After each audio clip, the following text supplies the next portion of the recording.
everybody! Hello, inventors. How are we doing? Hello. Hi. We're back. Welcome to Friday, guys. Welcome to the end of the week. How are we feeling? Hello, hello, hello. How are we? Doing good? Yeah, I can't physically put 2 thumbs up right now on my model, but I am. Just know that I am doing that in real life. How are we doing? Hey, guys. Welcome to today's stream. We're back again for some board game design today. It's gonna be quite interesting. I did quite a lot behind the scenes. Hopefully that means now it's more streamlined and I won't kind of be putting my ideas everywhere now. So that's the plus side. But on the downside, that also means I did a lot. So we'll see how that goes today. How are we doing though? We're coming along, at least here in Canada, we're coming along to the long weekend. It feels good. It feels good. Finally getting a break after so long. Honestly, like I'll be honest, streaming these past few days has felt like I've been this past week, I guess, has felt like I've been streaming for like a month, because like I've just had to learn that much. Because being someone who didn't really know anything about streaming other than like, oh yeah, you gotta like use, well, you don't have to, but like you can use softwares like OBS or like all this cool shenanigans and like setting up everything. I only knew a tiny bit about OBS going in. I didn't really have that much experience with the actual program itself, because I don't usually use that when it comes to like recording videos and stuff. I usually have something else to record it. So I wasn't, before this, I wasn't really used to using OBS and stuff like that.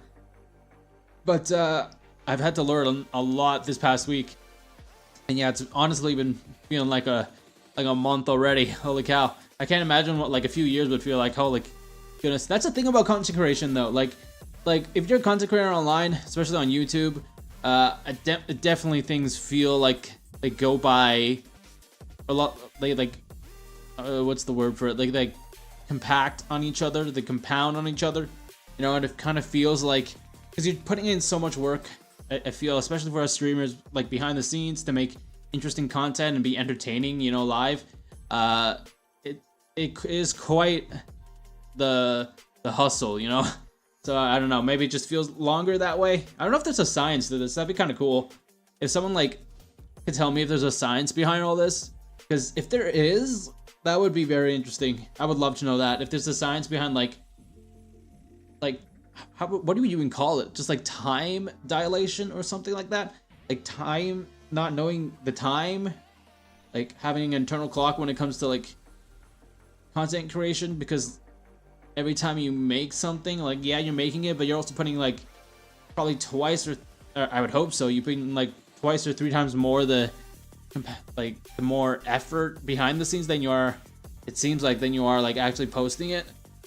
At least that's what it's gonna be like today, because we have a lot to get through. But I just want to say hello. How we doing in the beginning? We got some recent updates on the socials, though. We got some more followers, so thank you guys so much for that. Oh my goodness, I've seen some of your messages. You're all very kind. Thank you so much. But yeah, oh my goodness, I did not honestly expect to have such a growth in followers. We're not at crazy numbers yet, but, you know, I just want to appreciate every one of you that have been following me since the beginning or just starting to follow me now. So thank you guys. Thank you for discovering me. We're going to do some board game design today. And for all of you people in the VOD, hello. Hope you're having a good morning, afternoon, evening, whatever day it is you're watching this back. Might be on the day of, might be like a month in the future, who knows. If that case, I don't know, type like pigeon or something in the chat, so I know you're from the future. I don't know, something weird like that. But yeah, hello. We're gonna do some board game design. So I might as well get right into it. The screen is gonna be a tiny bit stretched because I just couldn't get it 100% like into like my little frame of my box, but we could try. So let's go ahead and let me show you what I have. I'm so excited for today. Hopefully by the end of today, we can get down some like. I can catch you up on what I've been doing, but then we can get down to like just setting everything up again, making everything more streamlined and stuff like that, and all the good stuff. So let's go.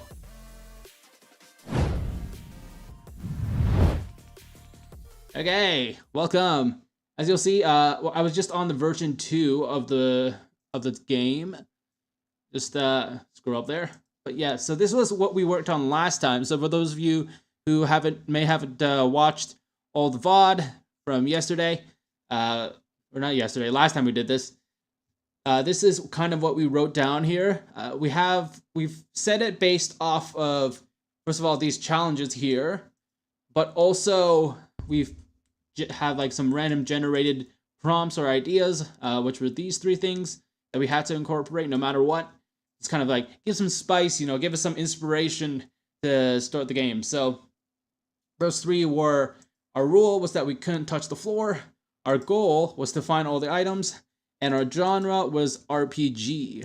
So we had to incorporate all 3 of these elements into the game somehow, which I thought was interesting. We came up with some names last time, like WBC Showdown.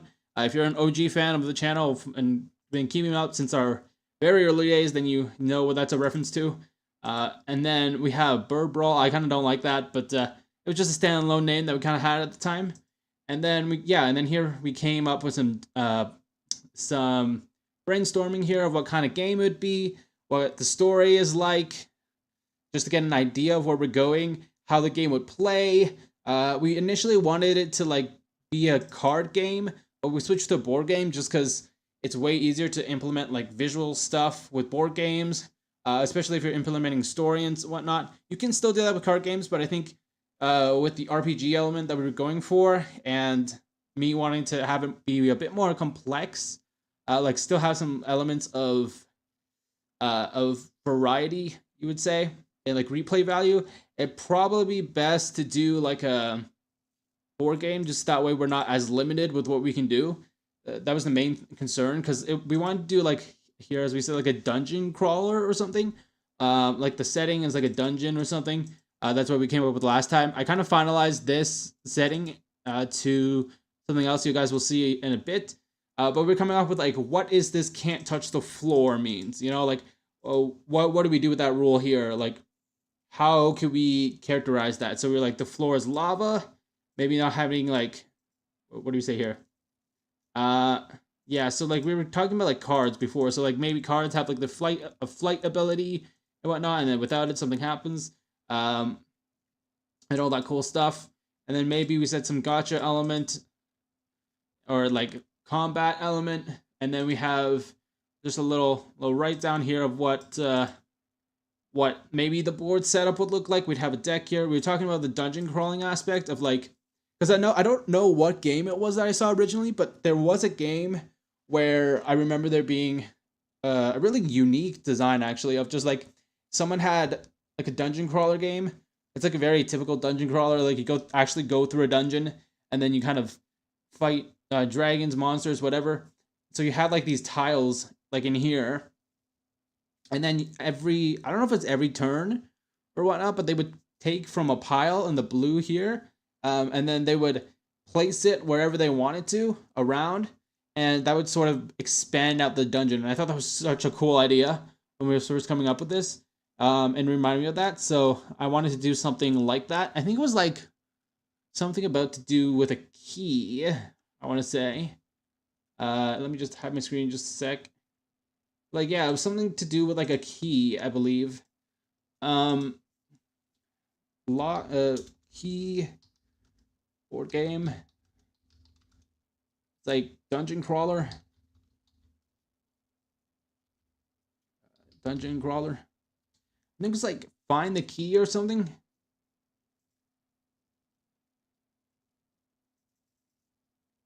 Like find the key or something like that. Oh, that's what it's called. Okay, wait. Okay, we got it. So it was called, here it is. It's called The Keep. You can see like they have the design here going on with like the expanding dungeon. I thought that was so cool that you could do that. And then I heard from like, I saw a video here. Maybe we can get better. There we go. So like, from what I understood of their video on it, it was like very much, I think they were in college or something and making it. And they kind of convinced the professors that, oh yeah, we can make this they convinced the professor to like make it as a part of their part of their education there.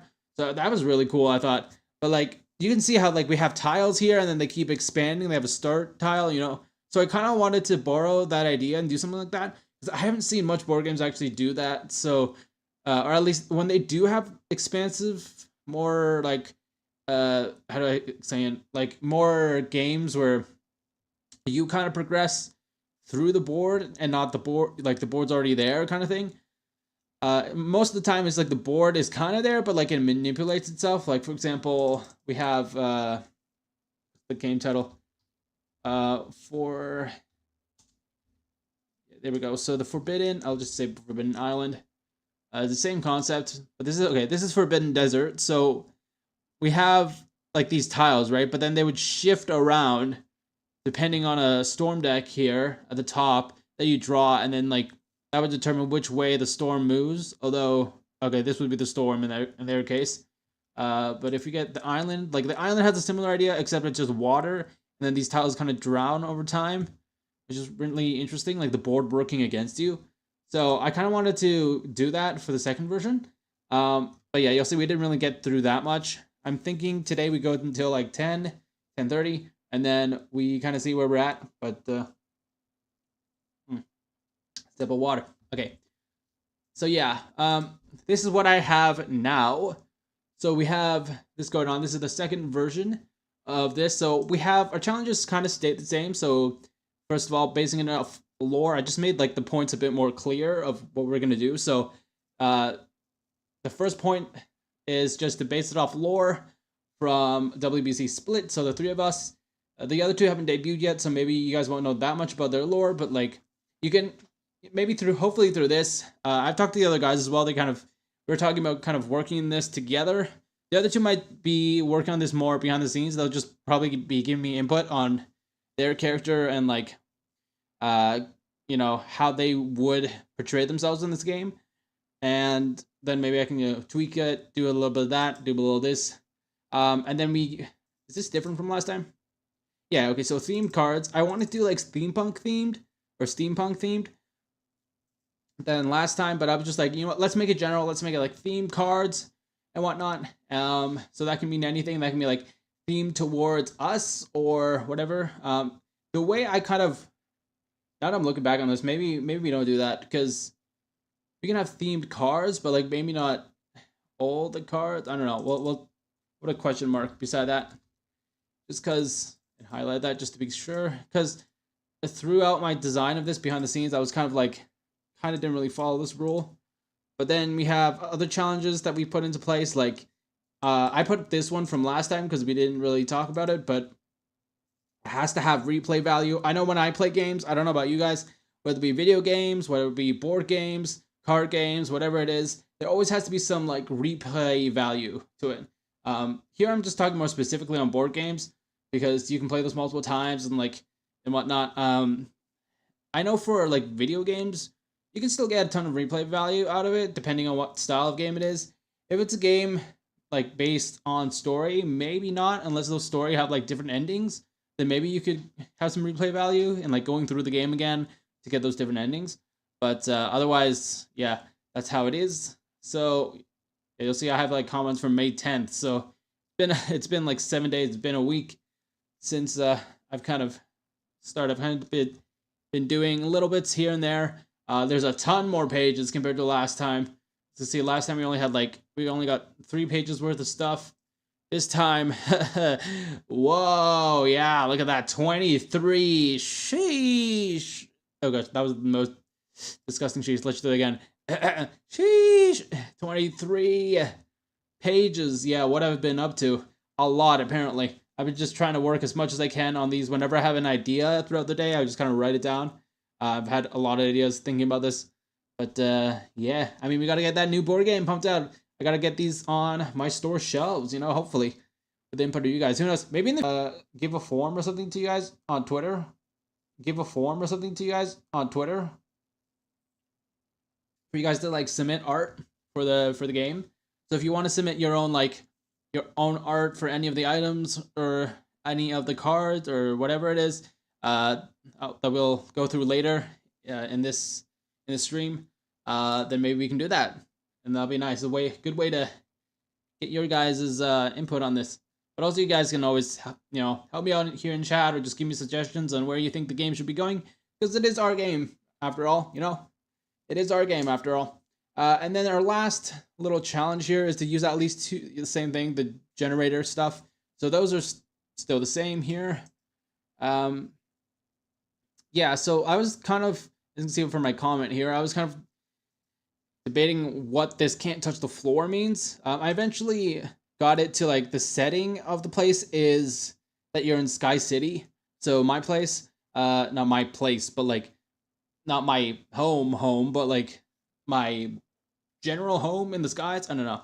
Well, Sky City. It's like a place full of islands, steampunk islands in the sky, like thousands of feet in the air. So I was thinking like the can't touch the floor means like you can't touch the floor in the sense that if you do, you're falling like thousands of feet in the air. So like you're gonna get badly hurt or die. Like whatever comes first. Whatever comes first. But yeah. So I was thinking that's the can't touch the floor, right, kind of thing. Because I was thinking in the previous version, you do something like you need like items or something. Like I said you need like flight ability or something. And I was like, that kind of works, but like it kind of limits us. This is again why I didn't go with the card idea, because you can't really do much with that. We're pretty limited with what we can do because it's just cards. But with a board game, you can have the board and the cards. So yeah. Excuse me. So yeah, what else we got here? Yeah, so these stayed the same. I kind of try to stick to these, except this time, what did I say last time about find all the items? Find all the items, collect all the... Okay, I didn't really say much. Every time pick up one card. Yeah, I didn't really say much. But yeah, for the find all the items this time around, I'm thinking like, instead of whatever I was saying last stream about it, this time it's going to be like, all of us have objectives in this game that we have to complete. And in order to win the game, you have to complete all the characters who are playing, all the players' objectives before certain enemies hit you in the skies, right? Because I was thinking, yeah, you can do like a sort of dungeon crawler thing. We were kind of thinking about that anyway, like a dungeon crawler kind of thing. So we needed enemies anyway. So I was like, okay, what can we do about the enemies part of it? So I was thinking like, well, we can't have like dragons because those don't exist in our world. So I would just think of like some pirates in the sky or something like that, sky pirates or something like that as the enemies. And you would go around the place in a blimp. It's called a blimp, right? Yeah, a blimp. So like one of these things. Let me search this up. Images. Blimp. Yeah. So you go around in one of these, but actually, let me search up steampunk blimp. There we go. So yeah, you kind of be going around in one of these. Imagine like this, right? Something like that, or this is kind of cool too. Something like that, right? The top is all like the air section, and then imagine like our blimps in the Sky City are in like the Sky City area are not like this. Like we still have the big like part that makes the actual whole thing float in the air, but we also have like a large section on the bottom. Maybe I can find something like that. It's sort of like this, like we have actual places to stay and all that. It's kind of like a floating hotel kind of thing, where you actually have places to stay and whatnot, and like kind of do your stuff. And then yeah, so imagine something like this.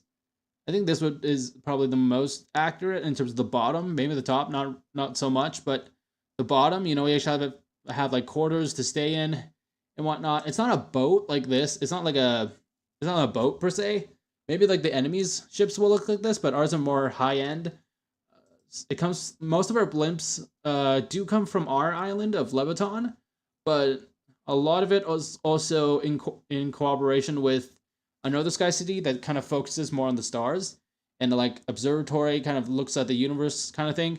So they kind of they definitely help out us a lot when it comes to developing these blimps and whatnot. So yeah, something like that, basically. So that's what I'm thinking. So to just give you a recap here, or rather keep going because there's a lot to get through before we actually start doing stuff. I'm Here's some new titles. I'm thinking to go with this. I don't know what you guys think so far. Let me know what you guys think of this. Either using our live tag on Twitter. I'll be checking Twitter, uh, here and there to see if you guys have any suggestions. But yeah, feel free to check out this. I was just wondering, we could do like WBC Realms, a Journey Through Sky City. So the Journey Through Sky City is just this adventure. I'm thinking, like, as I was going through, it became more of like a TTRPG kind of style, like a tabletop role playing game style, than more of just like a board game plus some elements of RPG.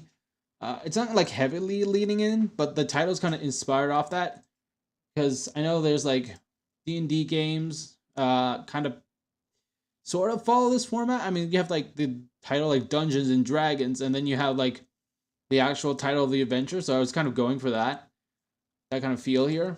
And maybe then that could lead us to more expanding on different things as well in the future. Maybe that could be something cool. But yeah, so I can read out quickly what the objective of the game is if I didn't say it so clearly. But in this game, you play as 3 of the members of WBC. So that's me, Wilson, Bishop, Crow, as you travel through the Sky City's various destinations on a steam-powered blimp named the Starlight Horizon. Yeah. It sounds very like, shoot, am I borrowing that name from... I'm worried I'm actually borrowing that name maybe from Honkai. Shoot. It sounds like a Honkai name. I don't know. Like, it sounds like the... Shoot. Why does that sound like the train thingy that they have in Honkai, or some like mystical vehicle? I mean, that was kind of the vibes I was going for anyway, just because I said before, the blimps are made in cooperation with our island, Leviton, that works with everything that's flying, in cooperation with the island that works mostly on observing the universe and stuff like that. So that's why it's called the Starlight Horizon. It's like, I don't think that one specifically is more geared towards traveling between the islands, but it also has like a mini like observatory area where you can look out into the stars. You can't look too far, obviously, because I said it's mini, but you can still look out into the stars and whatnot. So yeah, that's pretty cool. It's just kind of hard to build that kind of thing on a blimp. You need tons of energy, which our island has and is pretty good at producing like things that fly. Why walk when you can fly? My debut line. But yeah. So, name the Starlight Horizon and search for certain items or people to aid you on your journey. But beware, there are those in the skies that aren't so fond of people like you and will try to take you down no matter the cost.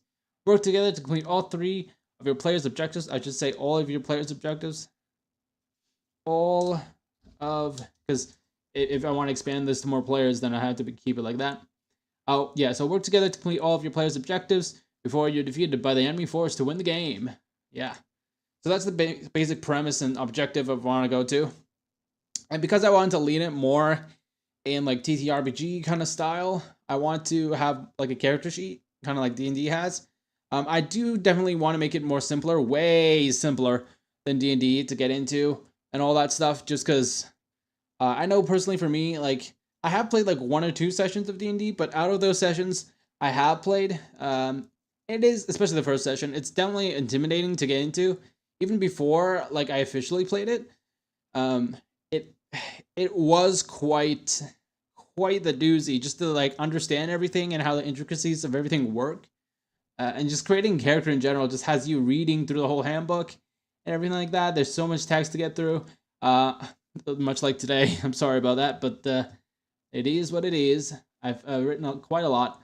We'll quickly go through some of these, but yeah, these are not finalized, by the way. All of these are kind of just rough draft, just to get us going somewhere. So please, if you have any suggestions on maybe something I can tweak or something that, if you guys are any of you are board game designers or know anyone who are, maybe they can reach out and we can kind of have a chat on like, is this seem like a fair system or what, because I don't want my game to be too unbalanced. Like it can be maybe going slightly toward one way than the other, but I generally want to keep it balanced. So hopefully it is balanced. Cross my fingers. But yeah. So that if that's the objective of the game, we're gonna make like a. I'm planning to make two sort of manuals, a player manual, like a, or what do we call it? A player handbook. I should call it that. Player handbook. Okay, give me a sec. Gosh, what is this? Introducing watermarks. Okay, got it. Player. I don't know why Docs gave me that notification hand book, right? So this is what I'm thinking here. We have a player handbook, and then because I want to cater it towards D&D style of like narration and all that and role playing, there's going to be like a GM or game master's guide as well that just goes into detail about all the behind the scenes stuff. It's not obviously not gonna. It's not gonna be as complex as D&D or like games, like TTRPGs, right? I don't want it to get to that level because even I can't make something like that off of scratch, and I would probably have to be essentially copying another system, like another game system, unless I really know, like I really know my stuff on TTRPGs and stuff. But then again, as I said, I don't want to get too complex. So you can probably see from here we got a character sheet. I'm just gonna zoom up a bit so you guys can see. Again, the screen's gonna be a bit stretched, just because I couldn't fit this aspect ratio in quite well to the little box that I have here, but here it is. So we have a character sheet. So there are a few things that you'll need to play this game, at least how I've thought of it so far, is that you'll need a character sheet. You'll need, just ignore that, that's some writing. As I said, you need a game master. So this is included in the player count. So if you were to design this to the point like that we have box art and like having like having a label of like how many players you can have, the minimum would be 2, 1 GM, 1 player, and then the maximum would be 5 people. Being 5 people? Yeah, 5 people. Being one game master, and then 4 people, like 4 players. So it would only be 1 more than we kind of initially have here, which means that we could also create your own characters in the future. That's why I'm like opening the floor up right now to some art. If you guys want to submit art once we get to that stage, maybe you guys can make your own characters. Like I can make some character sheets for you guys, and maybe we can play together. It'd be fun. But we haven't got to that stage yet, so we'll see. We'll see how this game kind of develops. But yeah, character sheet. You need a game master, and then I go on to say the number of players, and then obviously the board contents. Oh shoot, I probably I just realized I need to get my set of dice here. Or actually, I could probably do yeah, I could probably do like a virtual dice right here. Probably better if I roll physical dice. I'll be back for that if I need it. But yeah, so obviously the board contents, we're still gonna have from the version 1, we're still gonna have like this dungeon crawling kind of thing going on. I kind of still want to keep that, but this time instead of it being a dungeon, the quote unquote dungeon is you flying around in this blimp across Sky City, across the Sky Cities, I should say, across that area. I don't know what we call it actually. Yeah, I don't really know what we call it, like the sky area. I think we just kind of refer to Sky City, like as a general name, because it usually followed with Sky City of, like in my bio, I have Sky City, the Sky City of Leviton. We all have different, like the cities themselves have names, like mine is Leviton. And then there's the other ones as well. The original Sky City, like the first ever one to go up, doesn't have that kind of title before. We just refer to it as what it is. So when we refer to Sky Cities, we're referring to like all of them as a collective. But anyway, that's besides the point. Maybe it's just a little lore dump there for you guys. But yeah, so we have board contents here. So obviously, I'm still going to keep the tile kind of thing where you kind of, as I said, instead of a dungeon, you're in the sky now. And each tile, I want it to be like, each tile is going to be in a pile like this. And then the top side of that tile, we're going to have like a sky art kind of thing. So it's like from a top down perspective, it looks like you're looking at the sky. And then when you flip it over to reveal it, which is one of your moves you can do in this game. If I just go, there's quite a bit here. Ignore this for now. But yeah, so when you can do this action called reveal sky, which basically allows you to reveal sky, to take it from that deck I was just talking about and flip it over, and basically place it anywhere there's available space around the blimp. The blimp is going to be like like a physical thing. You don't have to kind of keep track of where it's going on the tiles. I'll show you guys once we get into testing phases of this game, what this kind of blimp looks like and whatnot. But yeah, there's a lot of like stipulations and writing here, so I won't bore you with the details. But what I do want to point out here is that we're going to have a deck of 100 tiles, and these tiles are going to be divided off sky tiles, which do nothing, sky tiles that have items, which can do stuff in game. We have enemy encounters, so a lot of enemies throughout this game, as I said in the beginning. You got to watch out for them. Space pirates, you know, space pirates? No, sky pirates. Sorry. You got to watch out for sky pirates, you know, and people who want your stuff. I don't know. It kind of depends on where we're going here with each of us in the story. But yeah, you can see the distribution here of how these work. I've kind of categorized enemies to different sizes here and levels of difficulty. So the oh gosh, excuse me, I'm really burpy today.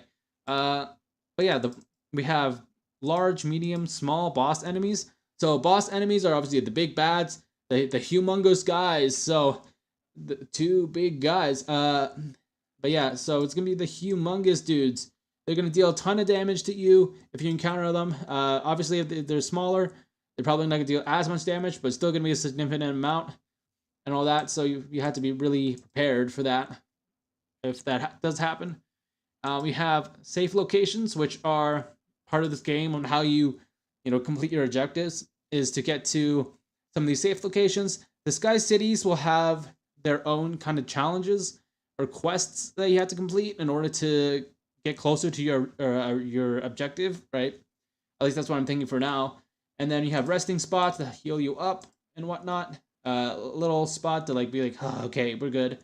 And then you can go on to other blimps as well, which is really interesting. We're not necessarily gonna have like another physical blimp maybe in testing of like the actual blimp itself. The main blimp, the Starlight Horizon, you're gonna be on is just the blimp itself, like the physical blimp, and then the other blimps are just gonna be tiles with like I don't know how I'm gonna do the art, but maybe we can do like just the card with like the blimp on it, stuff like that, like that blimp, just an illustration of it or something like that, a 2D illustration of it, something like that. It would look kind of weird because it need to be on its side, which blimps don't fly like that. It would be a top down, but it kind of would break the immersion a bit, but maybe not. Who knows? And then you can also move around as well. You can move independently from the blimp. You can land, as I said, on safe locations. So this goes towards the whole like don't touch the floor kind of thing, or can't touch the ground. Is that our thing? Yeah, okay, can't touch the floor. So yeah, as I was saying, like you touching the floor in this game is like you falling to your death. So you don't want to do that, obviously, because one, you don't want to do that in the first place, but two, because if you do die, then you don't reach the win condition, which is to complete all your character's objectives before the bad guys get you. So that's that. So you can move independently from the blimp, which is why I say like it's TTRPG kind of, but it's also a board game. So I had to kind of strike that balance between, okay, we got to make this mainly a war game, but with TTRPG elements inside of it. The board is, to compare it to like D&D again, the board is sort of like the map of D&D, except it's more interactive. You actually have to look around everywhere and stuff. So I guess in that sense, it is a TTRPG, just a very simplified version of a more complex system. Mine's probably gonna be as complex. I just want to make a game here and just have fun. Make a game, be silly with it. Like, doesn't really sound that great, but you know what I mean. Kind of just experiment and see where this takes us, because it's pretty interesting. Yeah, so you can land on safe locations, and those don't count as touching the floor, because the floor we're establishing is the the Earth, which is thousands of feet from where you are. So that's that. And then let's see. Yeah, so you can board the Starlight Horizon as well once you get off. That's something you can do. And this is all within, like, these independent things are all within one action type, I guess you'd call it. So you can, I would say you can, I don't know, maybe I have to figure out the logistics and testing and how you can do this. Because, yeah, there's a lot more that I do need to cover before we start. Let me just check the time here. Okay, I can go through this quickly. So as we go through the games, you'll be like revealing tiles and whatnot, like this, revealing tiles, and then let's say this orange one's like, oh no, it's an enemy tile. What do you do? Well, every time you do the reveal sky action, if you just go into here, reveal sky, right? So every time you go into this here, you are not forced, but when you do that, you have to flip over a tile from the big deck, and then put that anywhere where there's space. And by space, I mean like around the blimp, except diagonally, because if you're a sky ship, you can't move diagonally. What are you doing there? Imagine just going like from this to like you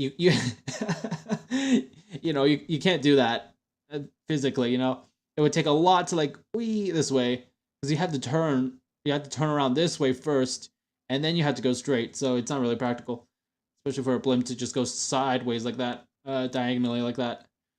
So yeah, anywhere there is space, and then you move immediately to that space afterwards. And I described something called landing mode here. So there has to be at least one player on the blimp for when you do the reveal sky action, for the blimp to kind of move around.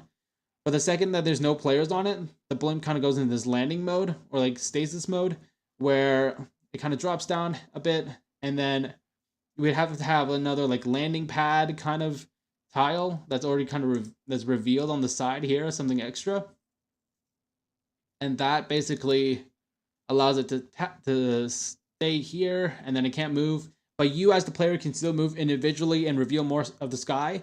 So that's the thing. But you do have to make it back to the blimp, because those items that allow you to like travel across the sky, whether it be like jetpacks or like for me, my wings, they all have gas to them. They all have to have fuel and whatnot, so they eventually will run out. And the thing about gas running out while you're in the sky is that you're gonna fall thousands of feet to your death. If you can't hold on and reach to something, return to something. So, yeah, that is that. And we also say that if you end up doing that, like if you can't stay in the sky for any reason, or what else did I say here? Back to the sky. Yeah, so if your health reaches 0 in this game, or like if your character's health reaches 0, or if you can't stay in the sky for any reason, you have to make a death saving throw, similar to that of D&D. You have to have some successes, a certain amount of successes to pass. In this game, unlike D&D, you don't have to like, I believe I don't know how it is now, but from my research, you have to have 3 successes in D&D to be able to like come back to life and stabilize at 1 HP. We kind of do a similar thing. If I could just go to, I have a thing for it? No, I don't. Okay, let's see here. I should have made these headers to just quickly move between them. So otherwise I had to like scroll. Kind of annoying. Okay, I'm just gonna take a sip of water here. All right, cool. But yeah, so we have your death saving throws, right? So when your character's HP reaches 0, or for any reason you find yourself unable to stay in the sky, you have to make a death saving throw. So there's a chart here. This is all the text for the chart below. So I'm not gonna bore you guys again with reading this. There's a lot of text to read. I'm mainly writing all this in the hopes that I'm gonna put this in a guide, like a player's handbook or something. So I have to write it in a fashion where it's like understandable. But I can just talk to you guys about what all this is right now on stream. I don't have to like read everything, because that we would be here for hours reading everything, honestly. But I can just like talk to you guys about what it does in game. But for those that perhaps in the future, once this is developed, who are actually reading this off a handbook, then it will be useful to have all these details, But yeah, so here's the chart. So unlike D&D, where we had to have 3 successes to basically survive, you actually only have to have at least two out of the 3. So I think that's a bit more fair. And then if you roll nat 20 or nat 1, it does special things depending on what it is. So for example, if you reach 0 health, whether that be from an enemy, and I don't know if I want to do this, but you can also have like PvP battles, but it's highly like looked against, just because you're all trying to kind of cooperate as a team to get your stuff done as quickly as possible. Because what you don't want happening is like you adventuring the skies for so long that like you end up encountering so many bosses, so many enemies to the point like there's not enough healing items, or like you can't do anything about it, and then you just all kind of TKO. But yeah. So hopefully that doesn't happen. Hopefully you can, you understand that you have to like kind of swiftly go through the game. It kind of, my ideas for this to kind of feel like a D&D one shot every game, with the same story, but just different actions that you can do. And the variability of the randomness of the 100 tiles every time kind of shakes that up a bit. Because you never know like, oh, what tile is going to be next kind of thing. Obviously, you have the chart here, so you have the distribution chart right here. So obviously, you know exactly how much tiles there are. But yeah, maybe I don't know if I want to put this in the handbook or not, but maybe just for good reference, maybe we'll put in like the game master's guide. Maybe we'll do that instead of giving it to players, because they want to be secretive on that. But yeah, again, I'm not trying to make this game like D&D or some other board game. I'm just kind of taking inspiration from all different games that I've played or experienced in the past, and kind of putting my own twist on everything. Hopefully this won't look like a copy of another game, but I'm hoping that's what will happen, at least with this. So yeah, so death saving throws, a bunch of things happen. So to just go over quickly, let's say that your HP hits 0. If you get 3 successes, meaning that you roll over a certain number here, what's the number here? What are we saying? I think it's the same as D&D. Yeah, 10 or higher is a success, and then a 9 or lower is a fail. So that's on a 1d20, or yeah, 1d20 three times. So if you get past a 10 each time, if you get past a 10, then you succeed. If you get a 9 or lower, then you fail.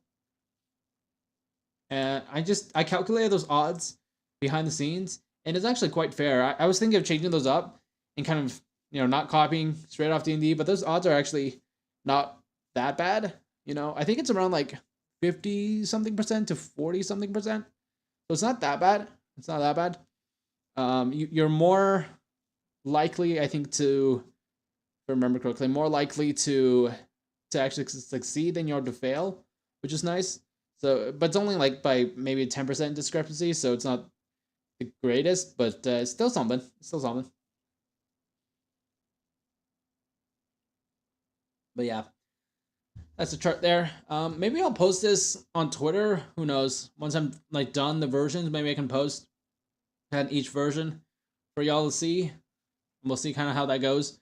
Just so you guys can have all these notes and kind of make comments on it. Maybe I'll make you guys just commenters, or you can maybe you guys can comment on it. That'd be nice, as like anonymous kind of individuals.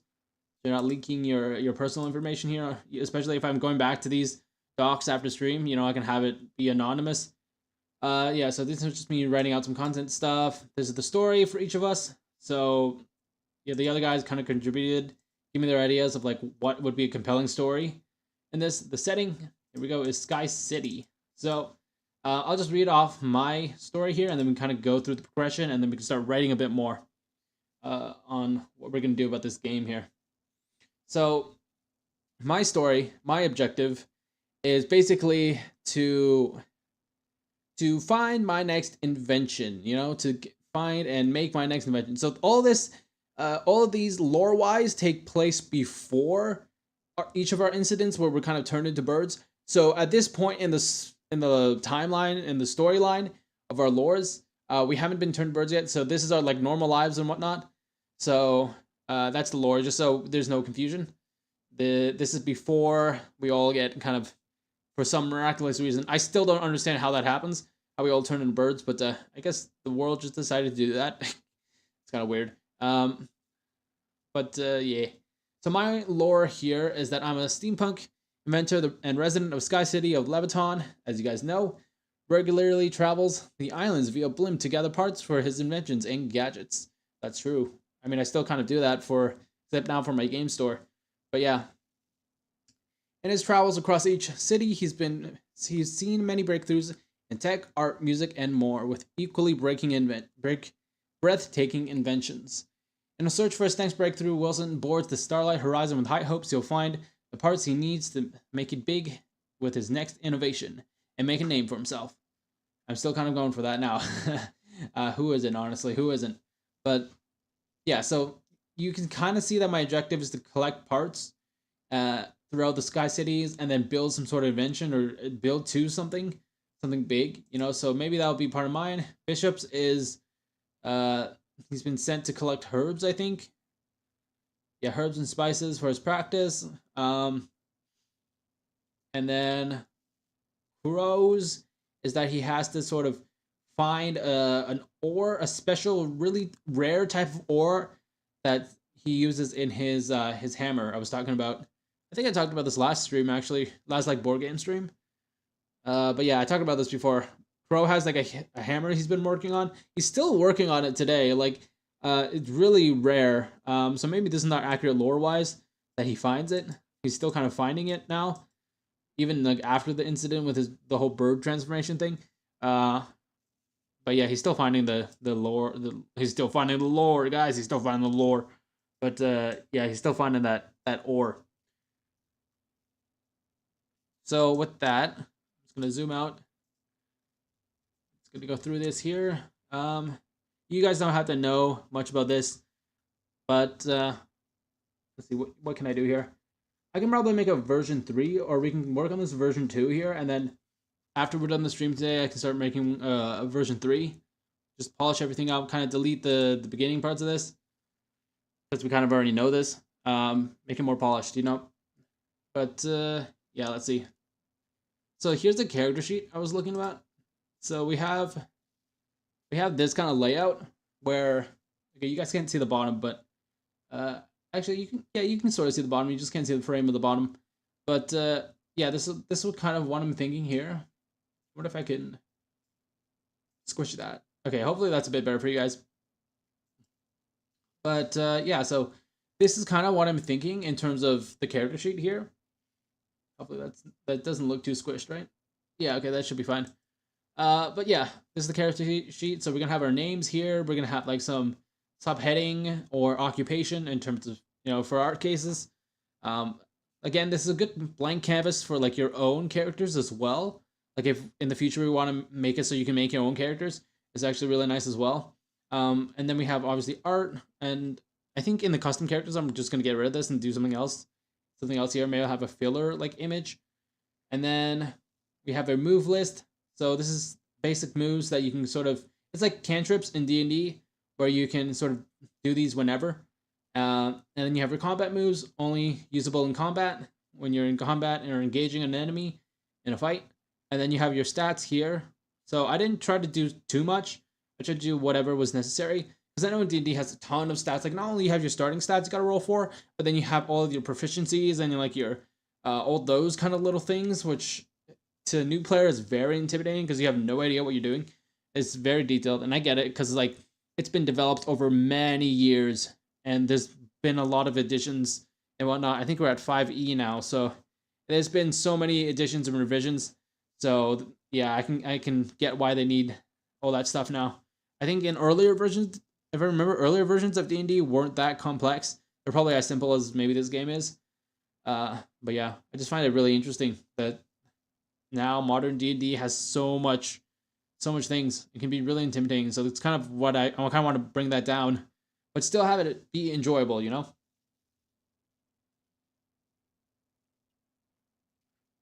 Hydration check, everybody. Get your water in today.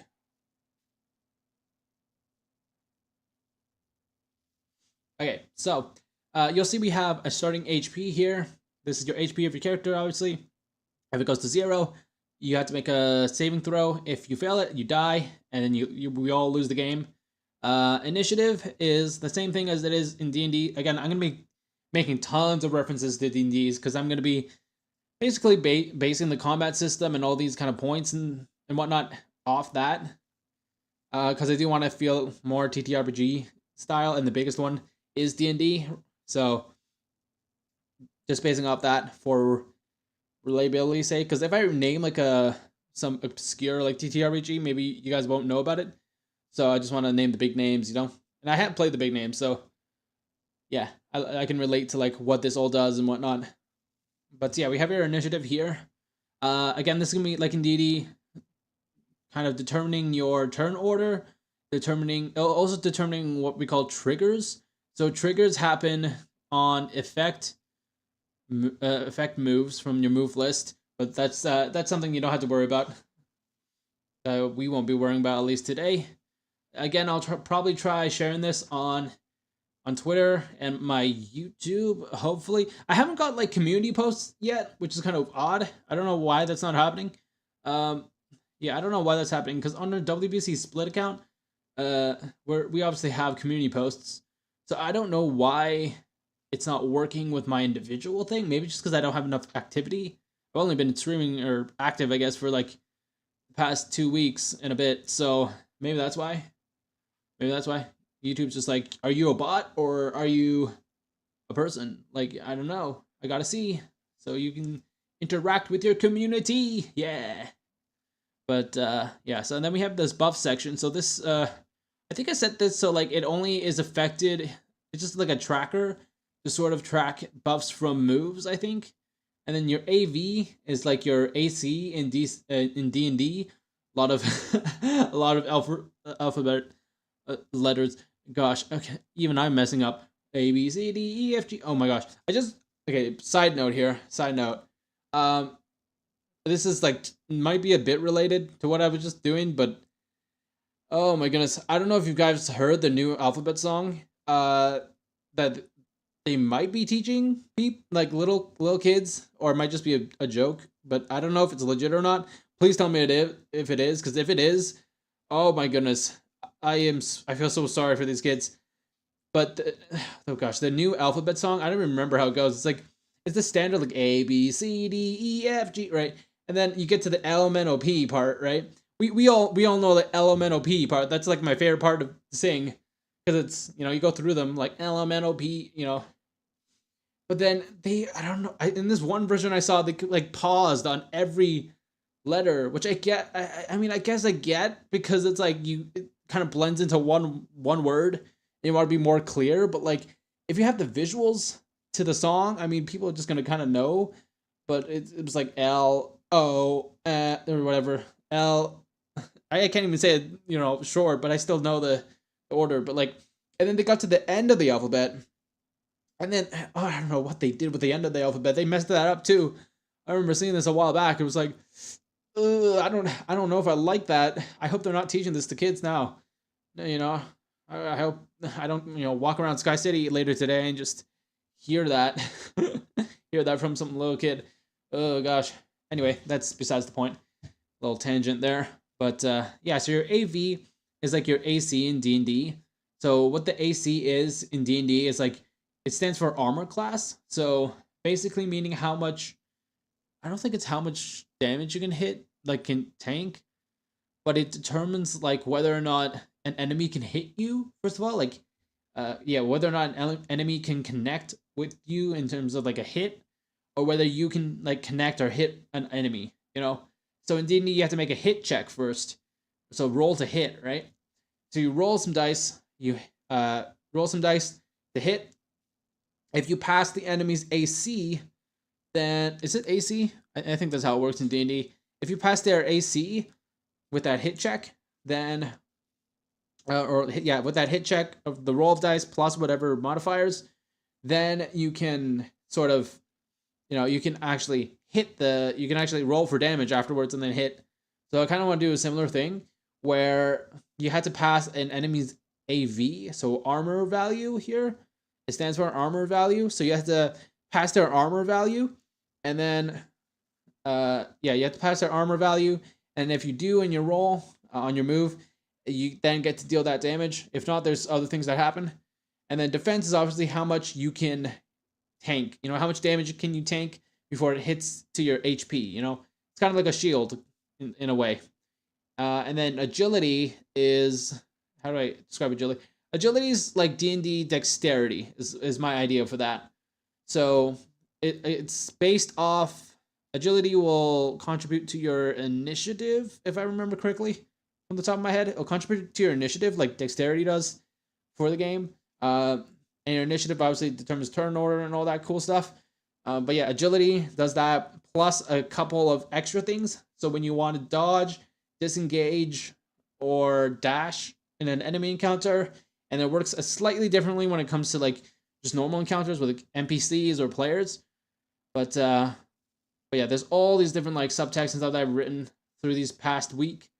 So yeah, and then we have some items here. I was talking about that earlier. We have some items that you can use. Every character can only obtain 3 items at once and be using 2 at a time.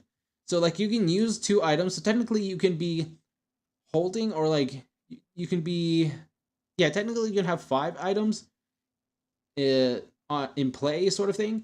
Yeah, in play sort of thing. And obviously we have a little box here for your objectives. So what you got to do, and then a recap of like actions you can take, just as a little reminder at the bottom of your character sheet. This is only 1 page. I didn't want to make it like multi-page like D&D, again, to simplify it down. No hate on D&D, by the way. I love that game. It's just, it can be pretty overwhelming for new players. So I want to make something that's like a good medium between that, but also a board game kind of setting, you know? So it's not like full-blown TTRPG, because I think even if it was simple, people hear that and they're like, ooh, I don't know about that, you know? Which I totally understand, because I kind of came from that as well. But yeah, so that's kind of the gist of what we got here. One unique thing I did add into this is before the game starts, you'll see, as I explained before, you had to have HP, obviously. So how do you determine HP? Well, in order to do that, I need to actually get something real quick.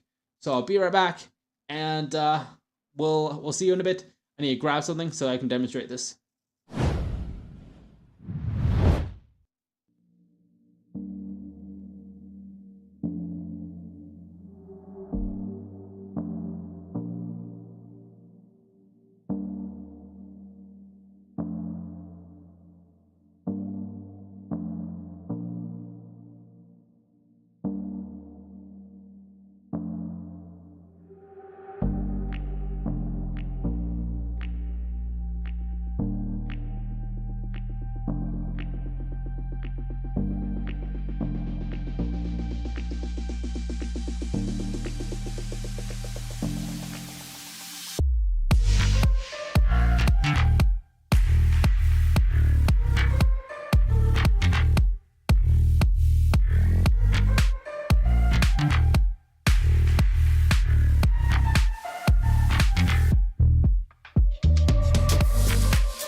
Okay, so we're back. Hello. So okay, I got a few things. Why am I hearing double audio? Hold on. Okay, no, I'm not hearing audio. It's just a playback from my mic. Okay, so yeah, so we have a few things here that I just want to go through. Before one unique thing that I've kind of added to this game is things that you got to do before you actually start the game. So as I said, there is. Oh, excuse me. I don't know why I'm so burpy today. Holy cow. Ooh. Okay.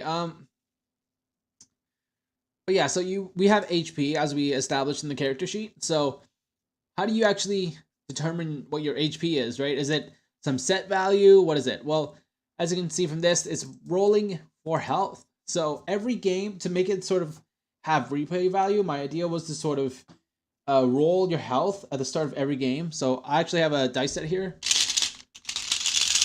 Yeah, you can hear there's dice in here. So I'm going to be rolling this in real life. I unfortunately don't have a webcam to show you guys right now. Hopefully I can invest in that in the future, and then we can actually properly have something going here, like a hand cam kind of thing. It'll also make it way easier to demonstrate this game in real life. I wouldn't have to make like digital mock-ups and whatnot of the game. So, okay, so it's going to be loud. A lot of this does peak my mic a fair bit when I open up the container, but I'll try to do it as far away to the mic as I can. But yeah, so we have, do that, ASMR. Oh yeah, okay, so we have the dice right now. It's a lovely kind of blue color, lovely marble blue with some gray highlights to it. So I'm gonna roll the dice here. So it says, what do we got here? So we have roll for character health, right? So at the start of each game, roll a D100 or 2% all dice.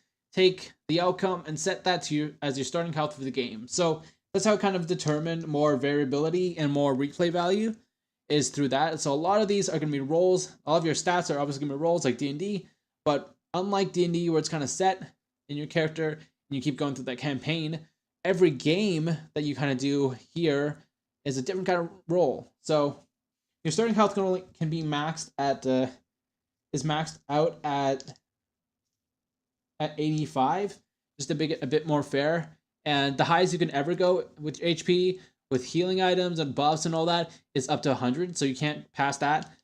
Same thing goes for like bosses and enemies and all that, so they can't go over 100 either.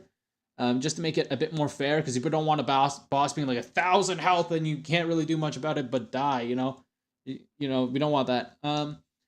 So that means that your starting health, just to make clear, so even though I say you can't go higher than 85, your health can be at 85. It just can't go past that. So I'm gonna roll. I have my percentile dice here. Maybe I'll post a thing on Twitter later of my dice to just show off a bit. But oh, my tracking's going kind of weird. My hands are going in front of my device. Ooh, it's glitching out.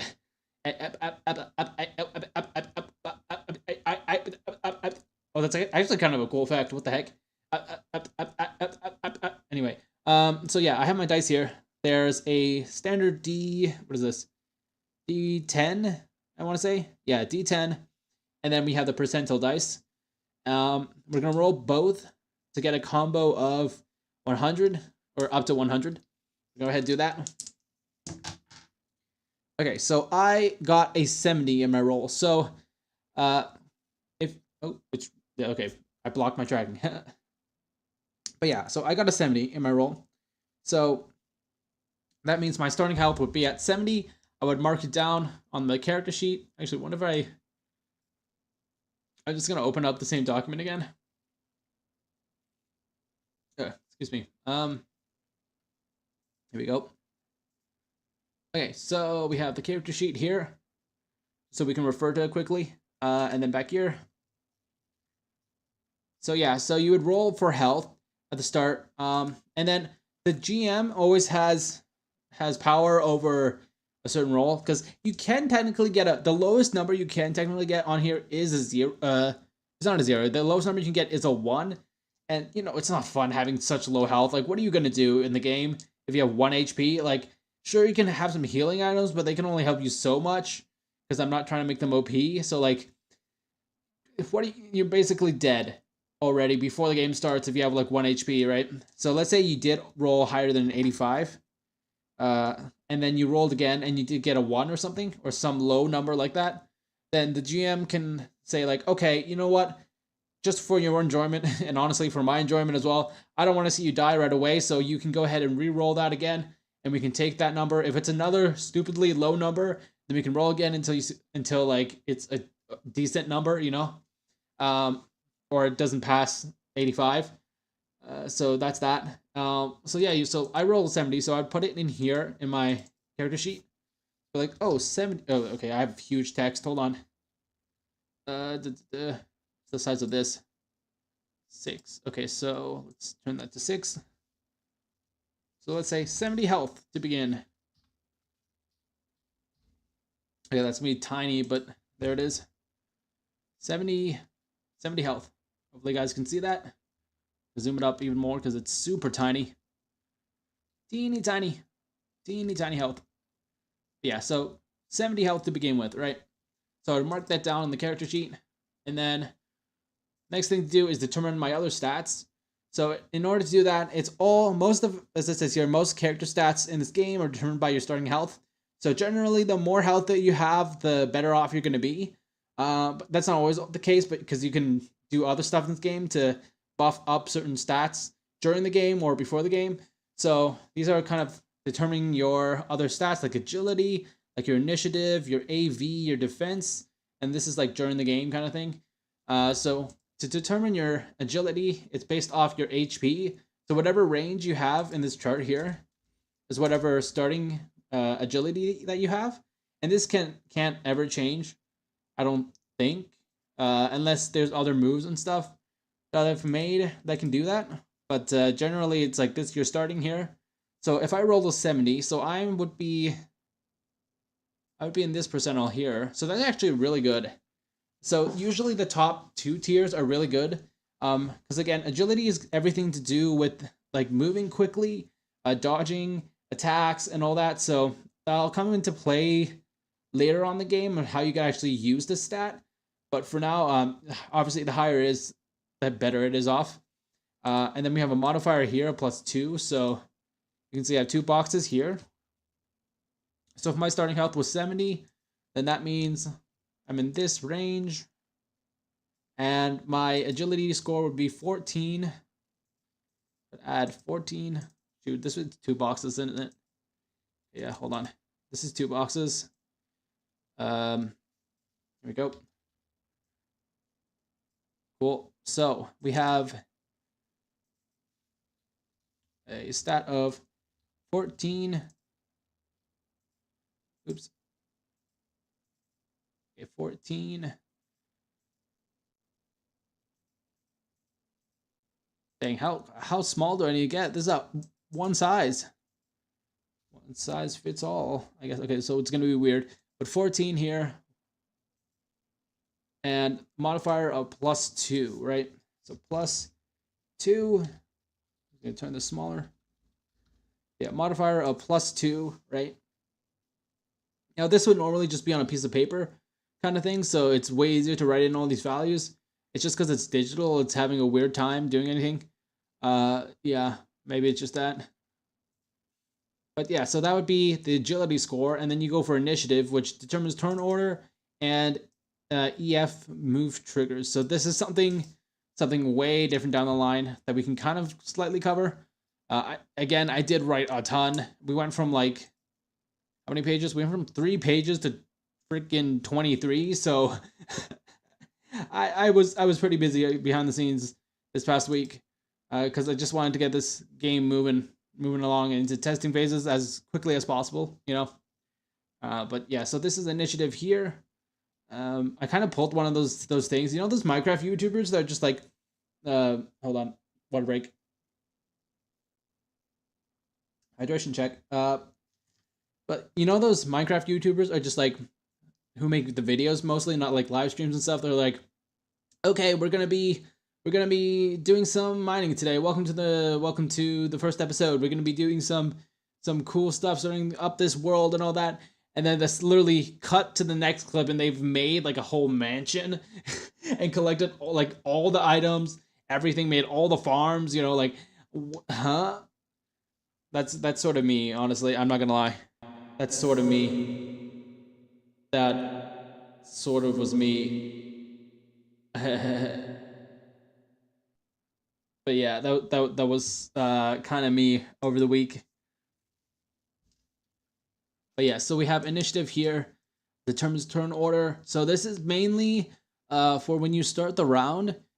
Every round of turns, we determine who goes first. So it's not like, oh, we determine at the start of the game who goes first and it kind of goes clockwise. It depends on rolls again. So initiative is your simple, like, this is why you need this initiative bonus here, right?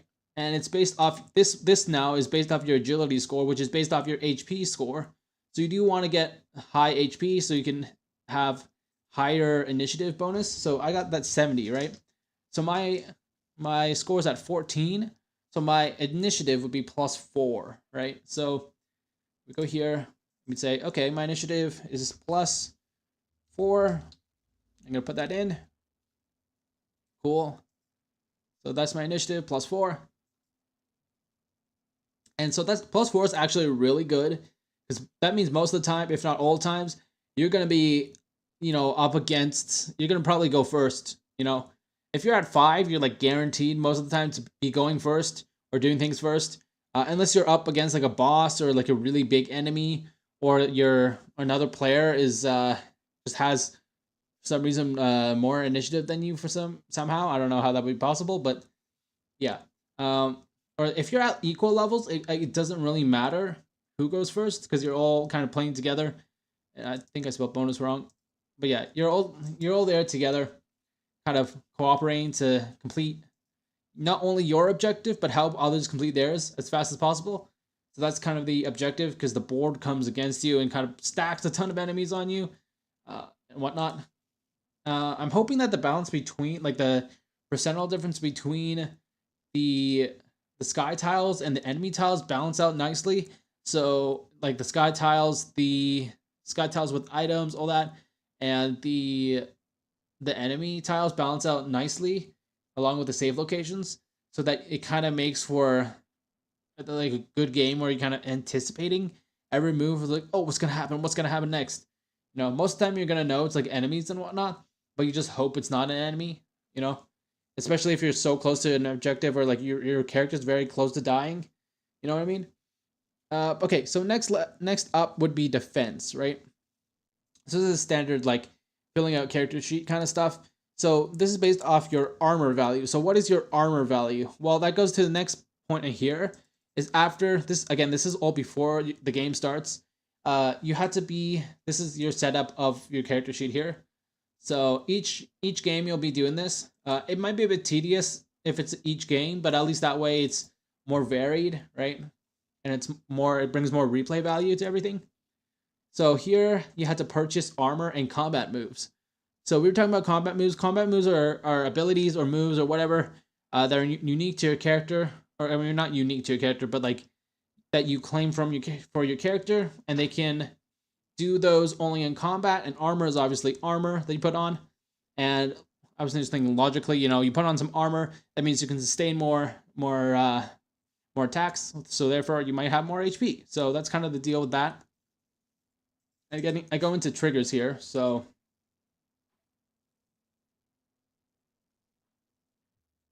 we have the triggers. So moves that have the EF, which stands for status effects or conditions. So there are certain moves that have typings to them. This one is a status effect kind of move. Typing to them sometimes come with trigger. So you have to meet the trigger requirements in order for you to actually, trigger the effect of the status effect or whatever it is. But here we go. So purchasing armor, you can only purchase at the start 2 pieces of armor, with the opportunity, again, here, as I say here, to obtain them in game at lower levels and all that cool stuff. And then in order to purchase them, you had to have some sort of money, and that money here is based off, again, a dice roll of 1d20. So I have the d20 right here. Can I make a sound with it? Oh, okay. So we're just gonna roll the d20 and see what we get. Ooh, okay, that's really not good. I rolled a really low number. I got myself a 6. That is not good. Okay, I'm gonna roll again just for the sake of demonstration. Buddy, okay, this dice is not good. I feel like I need to put you to dice jail, D20. What are you doing? Okay, I'm gonna get another paradise. Okay, you can kind of hear it on the mic, but it's fine. I'm trying to go as far away from the mic as possible so it doesn't peak it, so you don't hear some painful noise in your ears. Because I too also have playback, so on my ears, so I can kind of hear and gauge where the levels are. Okay, we got a new D20. Let's roll. Okay, this one's better. We got a 16, so that means we have 16 money or 16 tokens, as we call it in this game, to purchase stuff. So you can see at the bottom here, we have a ton of stats and a ton of stuff here, but their costs will always be on the side here. We have armor types. So thin is like, imagine thin being like your leather, your I wouldn't say clothes, but like something like leather, you know, like that kind of thin armor that still kind of protects you, but really doesn't do that much. And then your light armor, think of like I don't know, like chainmail or something. Medium armor, you're starting to get into the actual like what you typically think when you think of armor. It's more lightweight, more lightweight than you'd think, like a knight's armor. More lightweight than knight's armor, just trying to get more momentum and mobility still. And then heavy is like what you typically think when you think of like knight armor and stuff. Extreme is like it is beyond that, like fantasy, like kind of level of armor. You know what I mean? Fantasy level of armor. It's like mecha kind of, you know, going on with your armor there.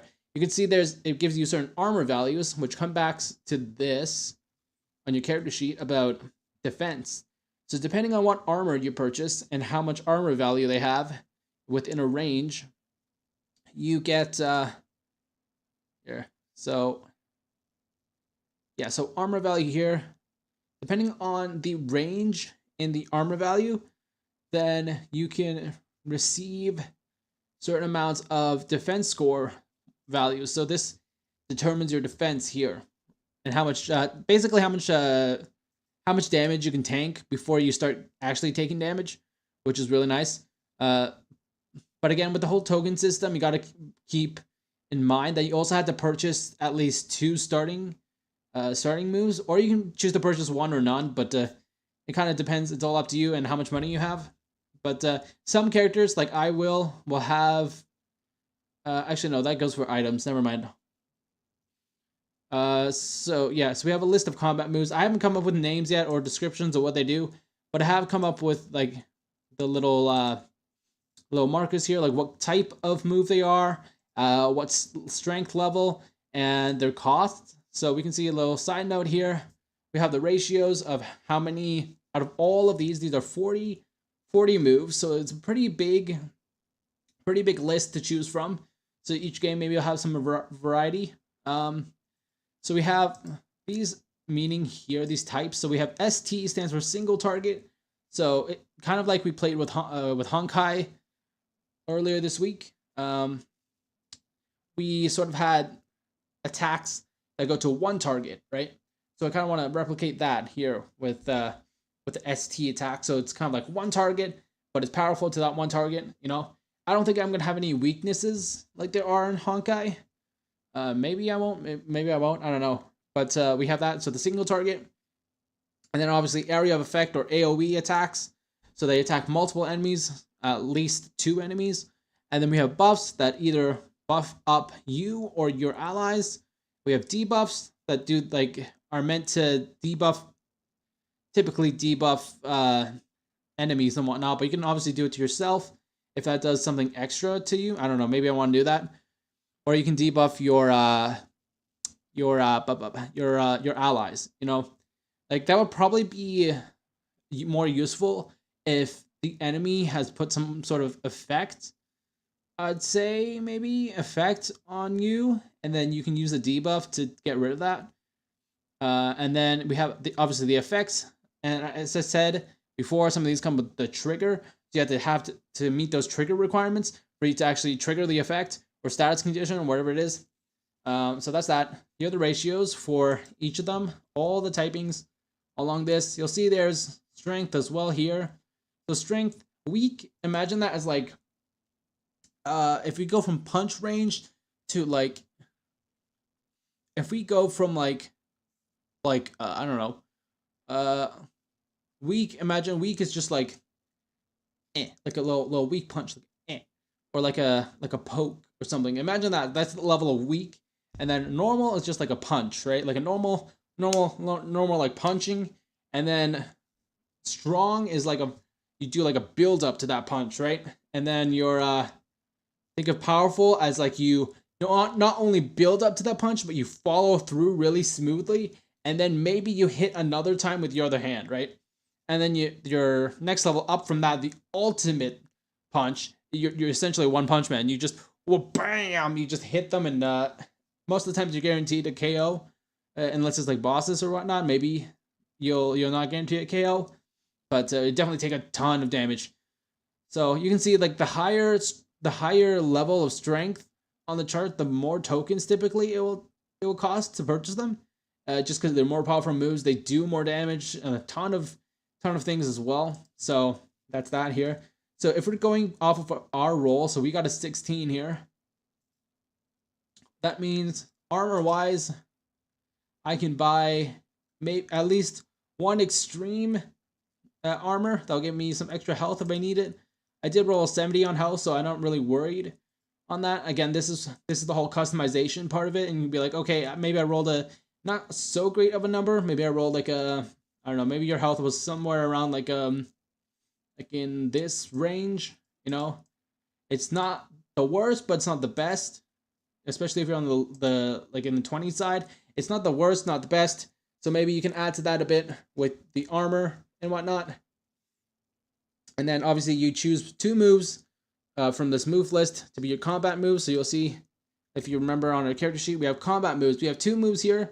And I'm thinking on the course of the game, if you go to certain locations, certain save locations and quests, maybe you'll get more combat moves, or you just get them randomly as you go through the game. But let's say you filled up your 2 slots, right? And you have to learn another move. As I said above, it'll always be at a lower level, so you can't get more. As I hear, you can't get lower than a normal level here. So that's something you gotta keep in mind during the game. You can never get lower than a normal number, and it will be pulling off this list as well. So you have access to technically this, but then you lose access to all the strong moves, powerful moves, and most importantly, the ultimate moves. You lose your most powerful bits in your arsenal here, which are these, and some of the strong moves as well. So that's the only thing you're losing here in terms of moves, right? So you want to pick and choose and see what you want. And when you do get these kind of combat moves and all that stuff, once you do get these, if it's full, you can switch it out for what you want, or you can just kind of keep it as you wish, and kind of build your move set. Same thing goes for the basic. Actually, basic moves. No, basic moves wouldn't affect that. Basic moves are just your standard moves that you get, that you're kind of preset with as your character. For me, Bishop and Crow will have our own unique basic moves, but if we're playing for like a general character, then they would just have like really basic moves, like a punch, kick, or like a hit with a weapon or something like that, But it would definitely be varying in like weak, powerful, strong, or like maybe normal, strong, and powerful kind of move, just so they can hit harder. But yeah, something like that. Basic moves never rotate off, but combat moves do. And then we get to items. That's the last bit of before the game. So you can purchase items again, or not purchase items, but you can pick up items. These can be like personal items or whatever. We have a list here of 10? 1, 2, 3, 4, 5, 6, 7, 8, 9, 10. Yeah, we have a list of 10 items here that you can bring along. I didn't want to give you too many items, just because, I don't know, you want to have more pick and choose, be more selective.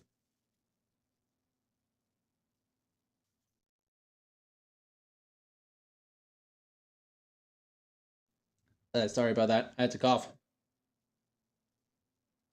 All right, so yeah, again, I haven't come up with the names or descriptions, but I do have the type that they are. So we have certain typings like temporary items that you can use them, and they do certain things, but once you use them, they're kind of gone, right? And it's a temporary. Normal items are just kind of in play. They can collect here. So we have you can see we have an active use / in use section, and we have obtained and unused. So normal items will go into here, same as temporary items and whatnot. I think, how much can you get actually? Okay, we can choose 2 from the list below, and this is what I was gonna say before, where like some of us will have some of the characters, especially for me, Bishop and Crow, will have our own starting items, and we might not, depending on what it is, but we will definitely, at least for me, I'll definitely have my wings as my starting item, right, to help me get around everywhere. So that will already be in one of these used slot or unused slots / obtained slots. So technically, I can only purchase 2 more from the list below. 2 more actually. Do I want that? Or sorry, it would be purchasing 1 more. So everyone would start with 2 obtained items, and then you can collect more as you go throughout the game. You know, again, you can also cycle off those as well, but they would have to be cycling in and out of this obtained part, and you can use some items, you know, to move that up into this, so you clear more space down here. But it kind of depends on what you want to do. But again, I'm opening the floor up to interpretation here. So if you guys want to, I will send, obviously, I'm going to say this the 3rd time again. I'm planning to send this out to Twitter after the stream, and then maybe you guys can give me some suggestions via comments. I'll try to find some way to have all your comments be under anonymous names. So that way, if we do this again, and I keep all the suggestions, then, you know, it's not like sharing private information or anything. But yeah, I would love to see you guys' input on this. We're making a game. I'm excited. But yeah, so if you don't have any starting items already, then you can choose from 2 from the list below, if not just 1. Which again, then you have to be more selective on what you want to do. And of course, you can always discard those starting items, but unless they're really useful, I would suggest against it. Just because it's like, especially if it's my wings, like, you're probably not gonna discard that because it gives you a guaranteed way to get around everywhere in the sky where other characters may not be able to. But yeah. So we have here the starting items, right? We have things that affect your agility, things that buff certain move types, things that buff defense, and permanent ones as well that you can use. That's obviously on use. That's not like you buy it and then it goes straight into like this active used area. You have to actually use it. That's the only caveat. And then yeah, so that. And then we finally get to the game. So in the game, this is why we need that initiative roll here. Because as I said, every round we're rolling initiative. Is he who goes first. You roll that d20. Okay, I didn't get a good roll. I got a 2. But yeah, you roll that d20 for initiative, and then you add your initiative bonus. So that'd actually be a +4. So it'd be a 6. So that would be kind of placing where my turn order is. And then once the enemies, if you encounter any enemies, they kind of go between, they roll, when then you encounter them, they initially roll initiative as well, and then they place themselves wherever in the order. So I said we can do stuff like reveal sky on your turn to have this sort of board here. You reveal tiles. I went through the movement stuff, and then engaging in combat. So when you reveal sky, you're forced, when you're on the blimp and you reveal sky, you're forced to move. All characters on the blimp are forced to move to whatever location revealed, and resolve whatever the tile is. If it's a sky tile with nothing on it, then you don't do anything.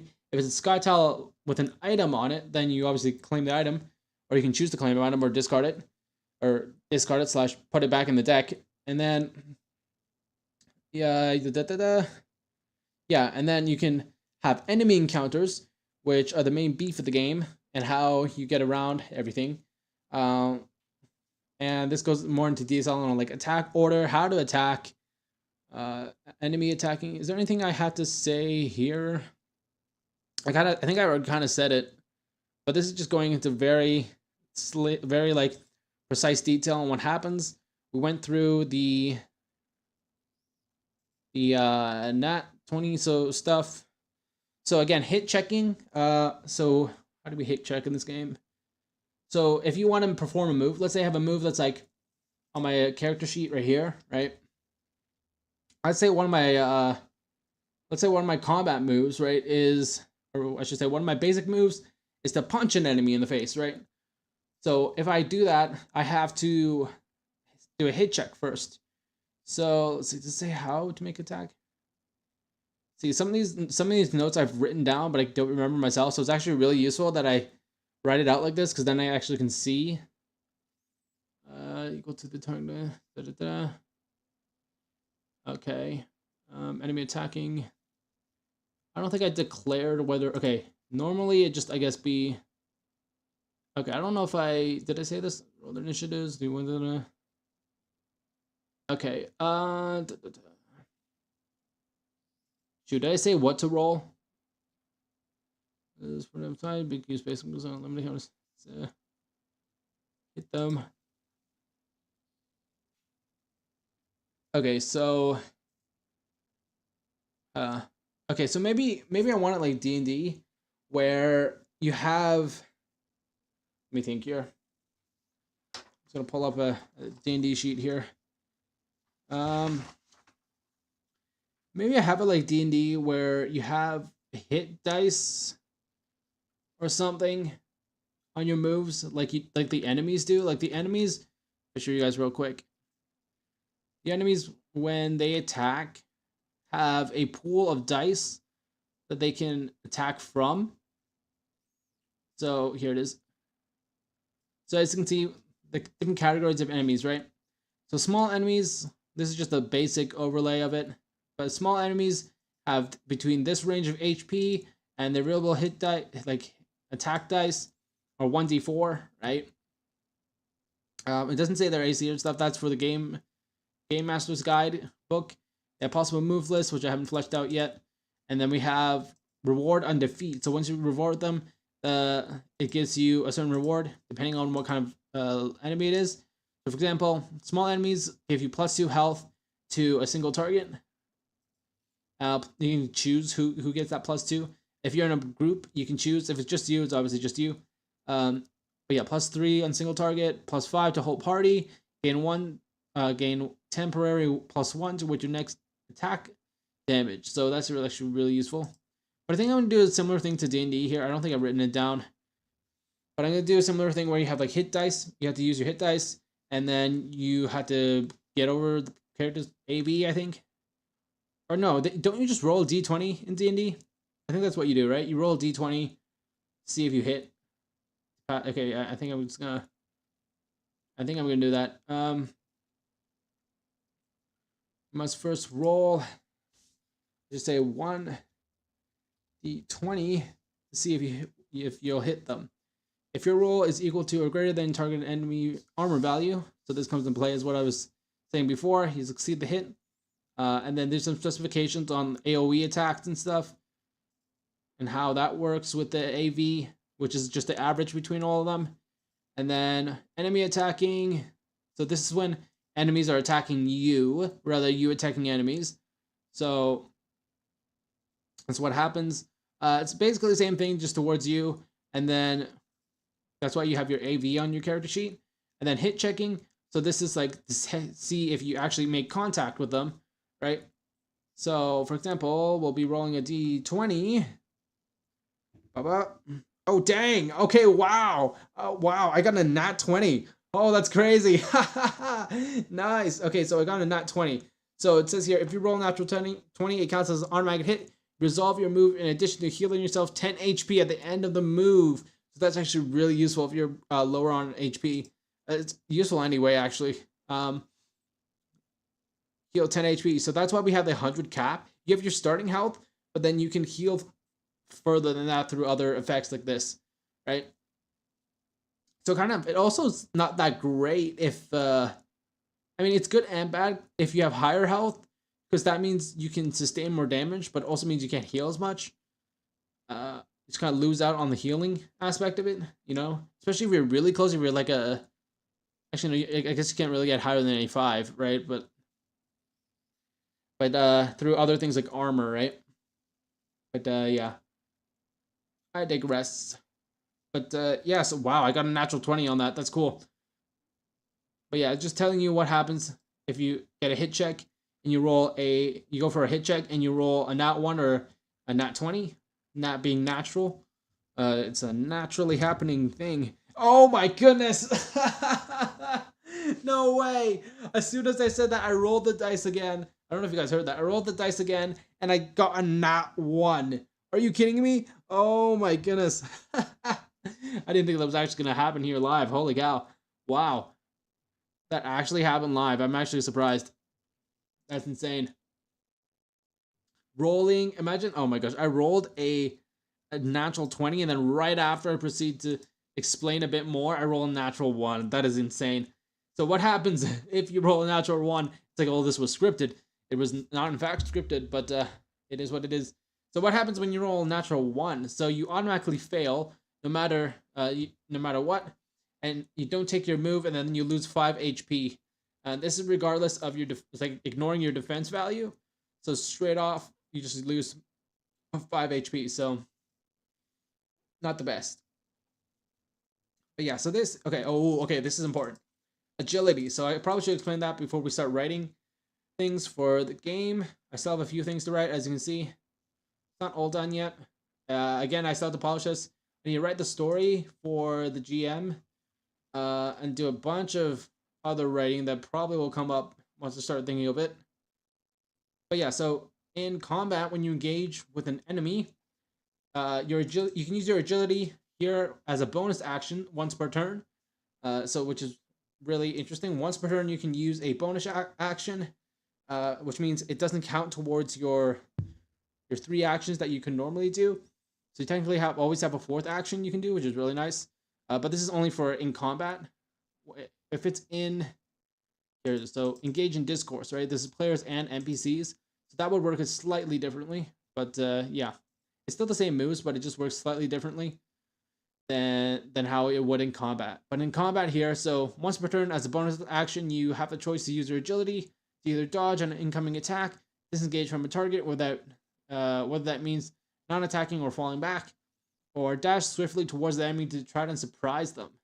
So in order to perform this, you have to surpass or meet the agility of the target enemy that is at by using your agility score plus your modifier, right? So that's why you have 2 stats here. So let's say my opponent was at let's say they were at a 14, right? And okay, I don't think I specified this, but most of the time you'd be rolling a d20 for all of this. Yeah, like in D&D. So if we roll d20 again. Okay, 17, right? We got a 17, and then we add the +2, right? So let's say my opponent's agility was like 15 or something, right? So that means that I'd be able to do whatever mine is because I'm faster than them. So I could be able to dodge, or I can be able to disengage from the target, or I could be able to swiftly dash in front of them, right?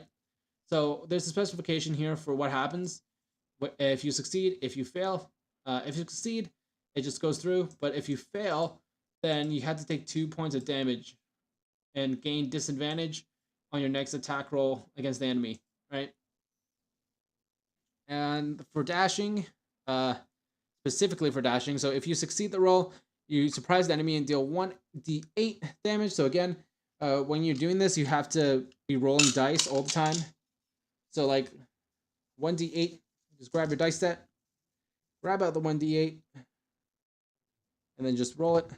So I got a 4, so it'll be 4 extra damage. So it might not be that significant when it comes to bigger enemies, but you know, those little points of damage accumulate a lot, especially if you have like three people who are all trying to do the same thing. Like imagine you in a scenario you have like a boss or something, or you have a bigger enemy that you have to do like little bits of, you want to do little bits of chip damage towards.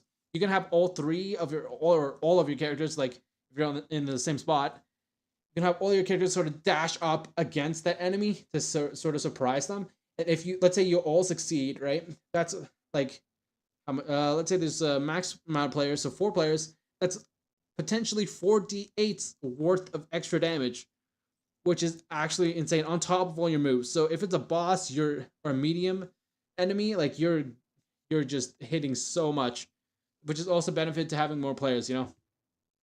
So like that's a ton of damage that you can do towards the enemy, extra damage too. And then you also get an advantage, so meaning that next time you attack against it, you roll your dice twice and get the higher number, and then that higher number is whatever the attack is. So which is really really good. But yeah, that's that. And then I have a little stipulation here for the same thing using agility when it comes to non-combat stuff. You can't do a disengage, but you can dodge. That's the only difference, and you take different HP levels. Again, I don't want to encourage you hitting other people or like doing these kind of actions. Um, when it comes to player interaction, I don't really want this to be a thing where you can hit your players. Like you're kind of working together, right? So, but if it does come down to that, if your players have a disagreement or the characters have a disagreement, and it does come down to this, you still have the option to do PvP, which is why I give the option also to have like an extra bonus action to do like dodging and stuff and dashing and whatnot. If you want to jump someone or surprise them, you know, that's a little haha funny kind of thing. I can imagine in a roleplay scenario being like you dashing up to someone, not with the intent of hurting them, but with the intent of actually like surprising them. So like, what does this do? Yeah, so you dash and then you can have the potential to deal 1d4 extra damage if you do surprise them, which is kind of funny. But you don't gain that advantage that you would from an enemy, which I find really funny. I set 1d4 because that's the lowest dice count that you can have in a set of in a set of dice. But yeah, that's pretty funny. I think it's just like it's like surprise, huh? What? And then your friend takes, I guess we categorize that as like psychic damage or something. But yeah, so that's explanation of sorry the stuff is probably really my dice is probably really loud on the mic. But yeah, so that's a explanation of what we have so far. The special item text as well. We don't have to worry about that. Gameplay stipulations as well. Again, just reiterating what I just said about, it's supposed to be a co-op game, but we don't have to be all on the same page, which means it opens up the room for like PvP and stuff like that, but it's highly advised against. There's a whole detailed list that we went through about the saving throws, and that's about it for this whole document. So yeah, I did work on it a ton, as you can tell. I probably have on a ramble, so I just want to check in with you guys here. So how are we all doing? How are we all feeling about this? This is a lot, I know. It's a lot of change, a lot of development from last time. But I just want to get this on its feet, How are we doing? Are we okay with all these changes so far? Because hopefully we are, and I will be moving on to something else. Obviously, again, I'll be posting this on Twitter. I'm saying this for like the 4th, 5th time now, but posting this on Twitter so you guys can take a look and all that good stuff. So right now, I'm gonna take a little break. I've been rambling for a bit. I want to chill my voice down and also refill my water. I'll be right back, and then we will get into actually writing everything down. So I think because of that, it's almost at 10 today for me, EDT time. So we might go into 10:30 today. Just write a tiny bit of this, and then next time we come back, we'll have all caught up. Today was supposed to be a catch-up day anyway, because I did write a ton. So I kind of knew it was going to take up most of the stream. But yeah, we can do that. I'm going to come back from my break, and we can write out some of this stuff. All right. See you guys in a bit.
Hello, we're back. Hi.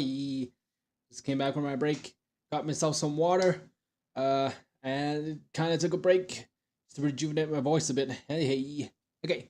Uh, so now that we're done explaining everything, caught you guys up to speed, let's go ahead and write some of the stuff. So, again, I'm gonna post this on Twitter. I've already announced it to, not yet to my main page, but I've announced it in the communities called VTubers on Twitter. So for anyone who's interested, who would love to help me, I'm gonna post this again, as I said, after the stream today. I post a little announcement. Actually, I might as well do that now.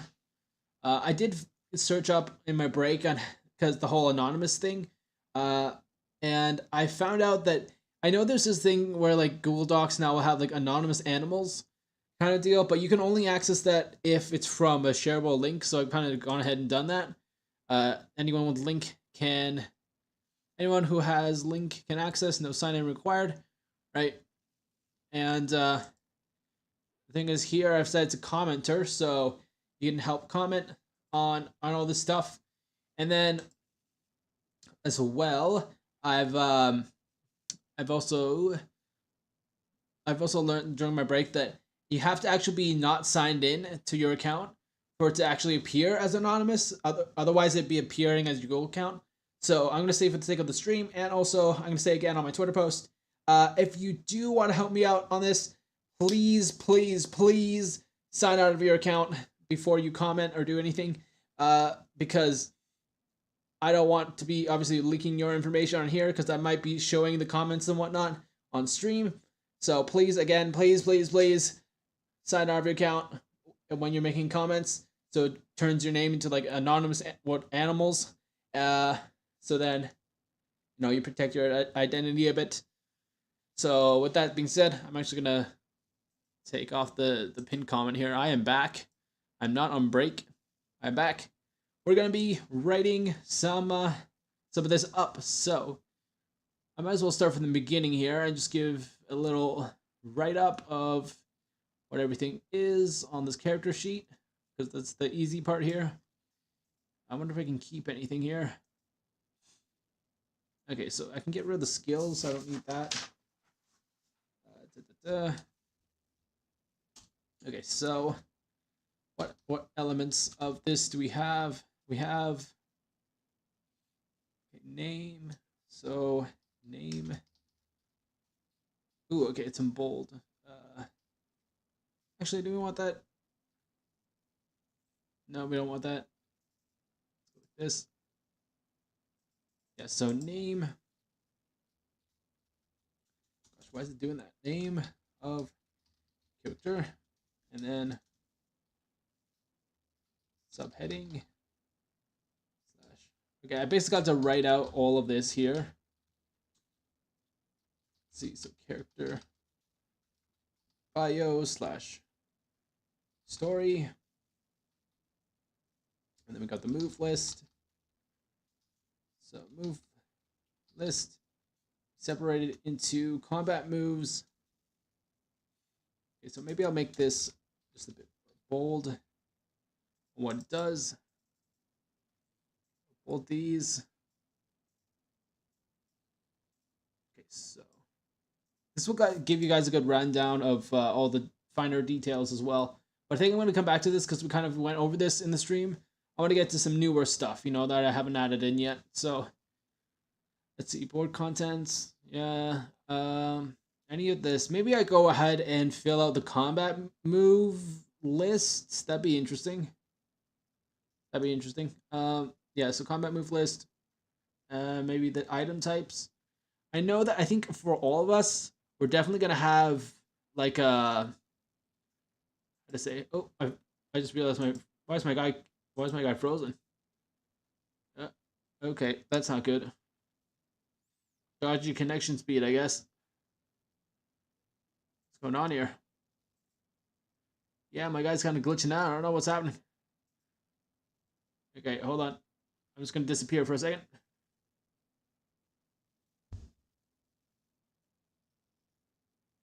Let's see. Let's go to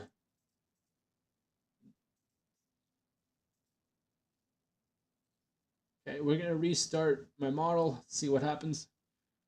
Yeah, it's just sucky internet and connection speed, which is funny because like my computer is doing fine. I think it's mainly just because I'm using like a screen mirroring tool to mirror my model to my desktop. So maybe that's why. Maybe it's through their servers that it's glitching because everything should be fine on my end here. I think it's just theirs. Let's see here. Okay, let's do this again. I'm just gonna reset my model, but in the meantime, you can still see the dock, so you can still write stuff down here. So yeah, so I'm thinking everyone has a starting item of at least a jetpack.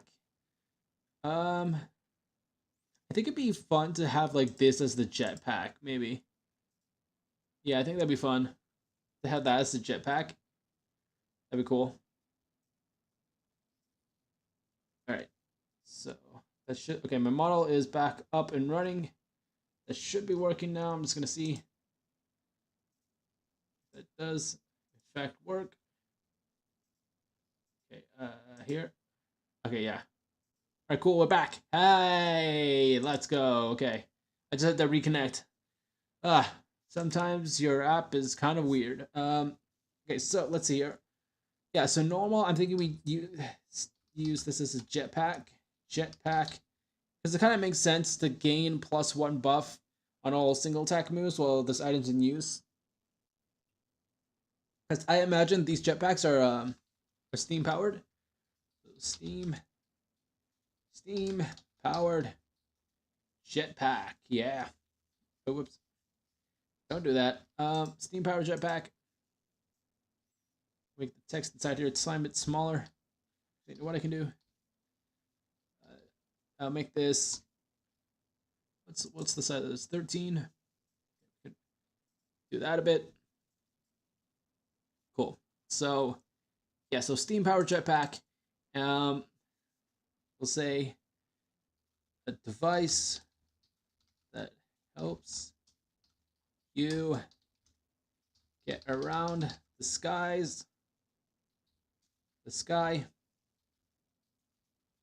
as well as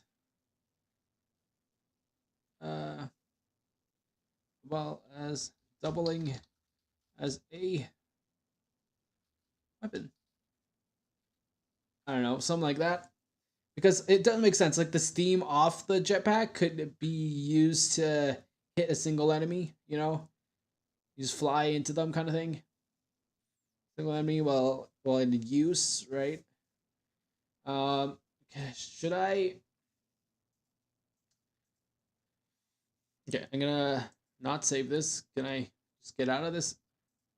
No, okay. I have to actually delete all this. That's fine. Just for demonstration purposes anyway, so it's okay. Alright, cool. So I'm just thinking like the items in use and stuff. If you obtain this steam powered jetpack, it says while in use. So while in use here, right? I'm guessing your jetpack has a range that you can do. Yeah, has a range. And that range, like here's what I'm initially thinking. Like the jetpack in the skies, if I just make a quick drawing here. Let me go to my drive and just make a quick drawing. So that's what I'm thinking, right? So you have your tiles that you start off with. This is your starting tile, and then you have more tiles that go around like this. I'm detaching them just so you can get that idea here. Okay, orange is starting, right? You're starting here. Tiles, like so, around your guy. So let's say at some point the board state looks like this. You've gone around. all around, mostly around. So you went off here a bit, and you veered like over here and here, right?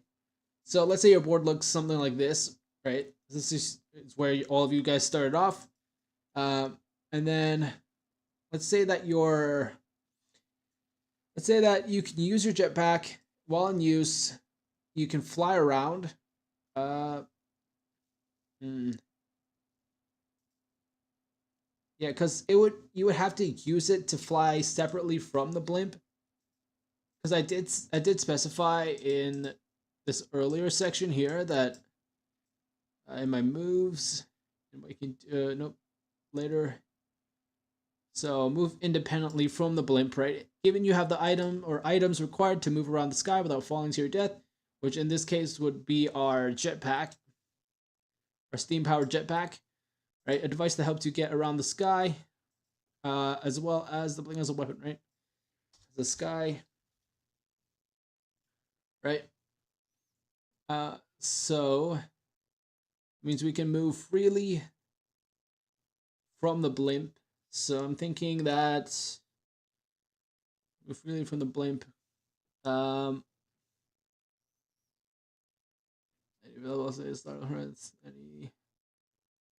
Okay. So let's make a jetpack here, or let's something that represents a jetpack. Let's say this guy right here. This guy is your jetpack. Amazing. We can make it like this. And I saw a face here. Here we go. This right here is your player. This is my rough sketch, right? So you're starting here. Let's say that they moved. The blimp has moved here and here, right? So now that your player is here, that's the path of the blimp. And then let's say you're here now. And then you want to move this way, right? Yourself, you want to move this way. Let's say some other characters have moved this way, but you haven't yet. So you acquire your jetpack.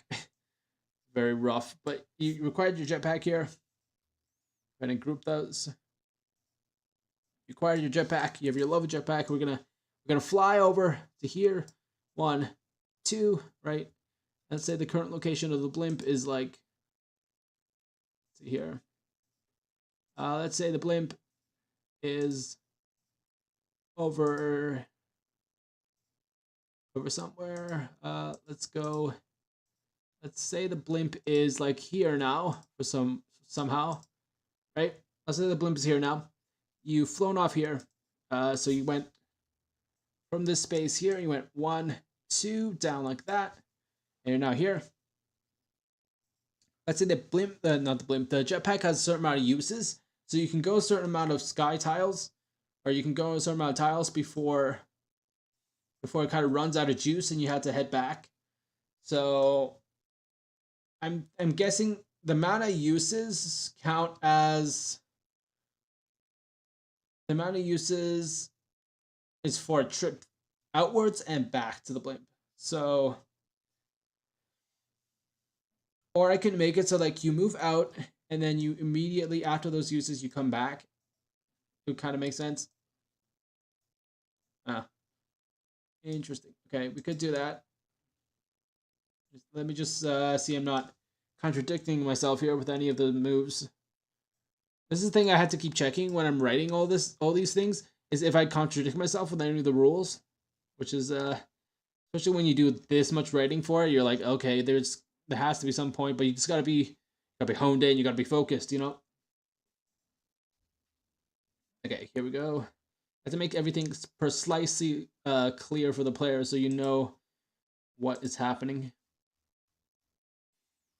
All right. But yeah, we could say that these have uses to them. We could say that these have amount of uses on them. And then after those uses, you have to move it from the in use to the unused. And then at that point, you're basically not equipping it again. So it would be like in your imaginary pocket. So yeah, it would be your imaginary pocket, or just be off, right? There's no more steam on it. So you'd be kind of falling to the sky. Ah, no, I'm falling to the sky. Oh no, ah. So you'd be moving around here. 1, 2.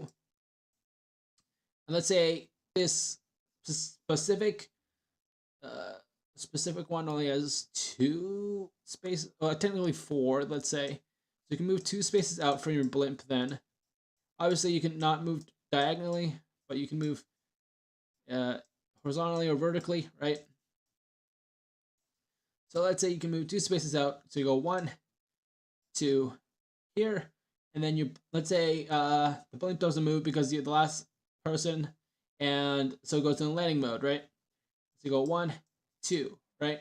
So this is the strategy behind it. So let's say there's another person. I'm gonna copy this and then ungroup. This guy doesn't have a jetpack, but let's say that there's another person on the blimp here with you. It's 2 people, right? So use your jetpack, go 1, 2, and then it comes around to their turn, right? Assuming nothing went bad, it comes around to their turn. And now, because they're on the blimp is still moving, right? So if they choose to reveal the sky, then they have to, let's say they move here. They now have to move here, which, oh, I don't know what happened there. Send back. Yeah, so they're moved here, right? From this orange space to this part here. So that means now that, yeah, that means now that they have moved here. That means the blimp moves with them to here. So now that we have that, this goes and moves back over there. So now we have a bit of a problem, right? If this only has a use of twice with the range of 2 squares, we can only go 1, 2, right? We just barely make it to the blimp here. I think I have a stipulation for that, actually. Boarding the blimp, right, boarding it. So right here, this is a bit risky, but you have this thing that you can do called boarding the blimp. So that's another thing you can do, moving and boarding the blimp, right? The Starlight Horizon blimp. So the blimp will have like a head, right? So let's indicate that by an arrow. Right, so let's make that arrow a bit thicker. Perfect. So let's say the blimp is facing this way, right? You have to be on the left or right side of it in order to board. So that won't work. But let's say, for convenience sake, that it is. How do I move this? Here we go. So let's say it's facing this way now. So that means you're on the left or the right side. So that means you have the chance to board. But because you can't actually... What are my stipulations here? To move to the location that you may want to move so that you can explore.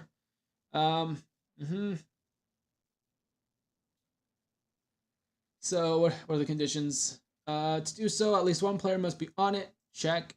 And then, or it goes into landing mode as described by the reveal sky.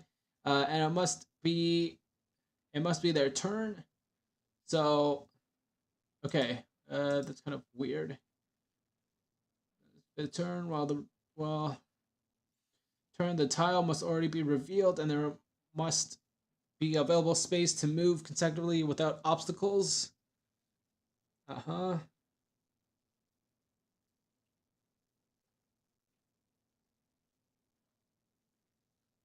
sorry, I was reading the wrong text. So it's this part here. So if there are any players on the side of the blimp, i.e. left, right, they can choose to board it for free, regardless of turn order. However, if your HP has fallen to 0, or you can't hold yourself in the sky, you still want to board, you must first succeed on your saving throw, or death saving throw, before boarding. So, as we saw, we were here, right? And then because there was someone else going already, because there's 1 person on the blimp, so the blimp moves now. And because they have 2 uses, let's say, with a range of 2 squares, 1, 2, they just barely make the blimp, right? They'd run out of gas here. This is where they run out of gas in this spot, right? But if it was 2 uses of 3 squares, right? So if the blimp was originally in this location, and then they go 1, 2, 3. Could that work? 1, 2. No. Okay, so they can't even move out one more than that. Unless they 1, 2, 3. 1, 2. Yeah, okay. They would be able to they would be able to board it actually if they just kept going straight, but because they make this turn here, you see this is 4 tiles now, right? So 1, 2, 1, 2. If it was 2 uses of 2 spaces, then they wouldn't be able to board. But if it was 2 uses, 3 spaces, 1, 2. Let's say they don't move for the third. They go 1, 2, 3, and now they can actually board because they're on the side of it, right?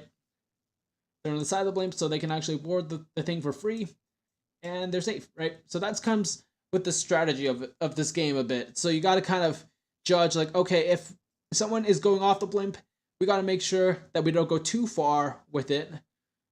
Still have them have an acceptable range. But if we want to go full out with it, then all of us need to get off and be able to get off and sustain ourselves. And this would go into landing mode. Let's say landing means yellow. Or actually, maybe that's not a good idea. Landing mode, right? And so let's say landing mode, we indicate that by putting a, here we go, a little guy here, a little X. So landing mode, right? That's in landing mode now. So now, let's say that these two can move freely. So make another copy of you. So now they have their own movements in the sky. They can move freely however they'd like until their gas runs out. They don't have to worry about the blimp moving anymore. And then they can safely, if they have the return space available, safely return back to the blimp. So yeah, there's some strategy when it comes to moving around then. Of you can't go too far, or you have to have certain characters go out who can go farther versus certain characters that can't, you know? But yeah, that's the thing here. All right, let's see.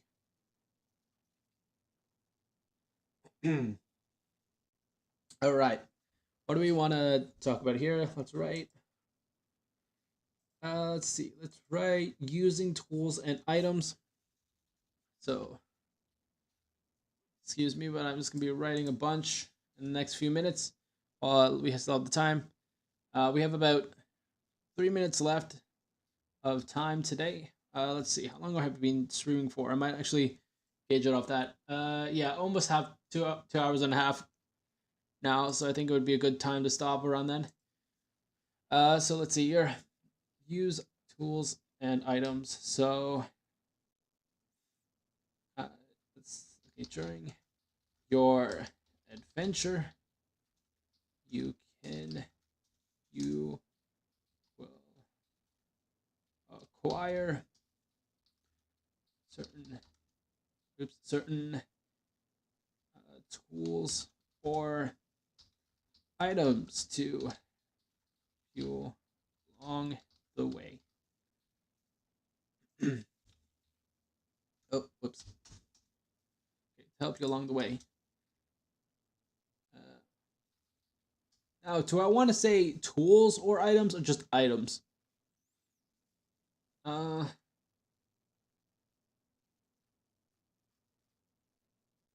That's true. Do I want to say tools or items, just items? Maybe tools could be something else. I don't know. Okay, I'm just gonna find this on the doc here because I know I referenced it somewhere else. Here we go. So use items. Okay, we'll just say use items because go using items. We're gonna do this items. Use items. There we go. All right, so during your adventure, you will acquire certain tools or items to help you along the way.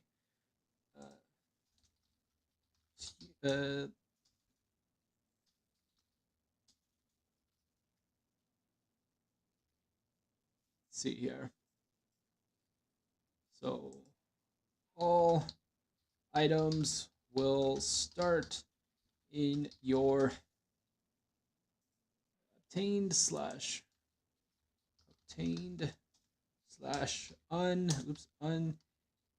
unused section of your character sheet. I'm thinking I make these items like into cards. Let's write that down actually. So all items come in the form of physical cards. You have to pick up.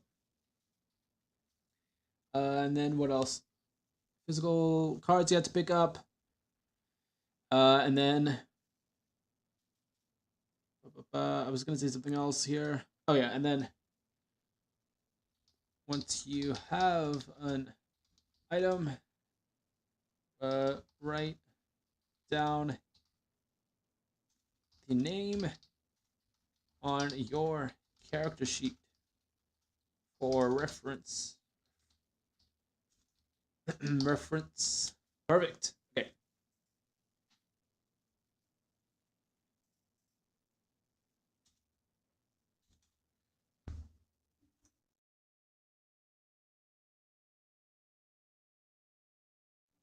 All right. So during your adventure, you will acquire certain tools. Actually, I don't say tools anymore. You require certain items to help you along the way. All items will start in your obtained slash unused section of your character sheet. And then to use an item. Let's see, I just want to see what our items do here, first of all. So it'll be from this list here. To use an item, resolve its card text, I should say. +2 to all combat. Okay. First of all, we got to place it into our use an item. First, place it into the this here, the active slash use slash in use section. Section and resolve its card text. And then let's see. Any additional notes I want to make about items here? Because there's going to be, okay, we have certain, I should just say that, certain item cards will have special text and effects. You must follow that you must follow to resolve it. That can be found below. What else do I say? I should say unless it's like, yeah. That should be in the collect items though. I was gonna say something about cycling out items, but that's in collect items. So just using items. Let's see. If you're, yeah, unless it's a normal type item, all items will. Let's see here. Unless it's a normal type item, unless the item in use is a let's say permanent how do I spell permanence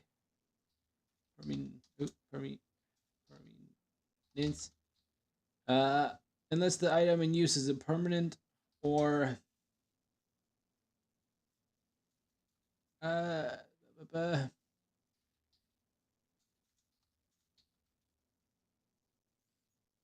I was gonna say for permanent items, they like are unless it's a permanent item, then they eventually get cycled off or discarded or yeah.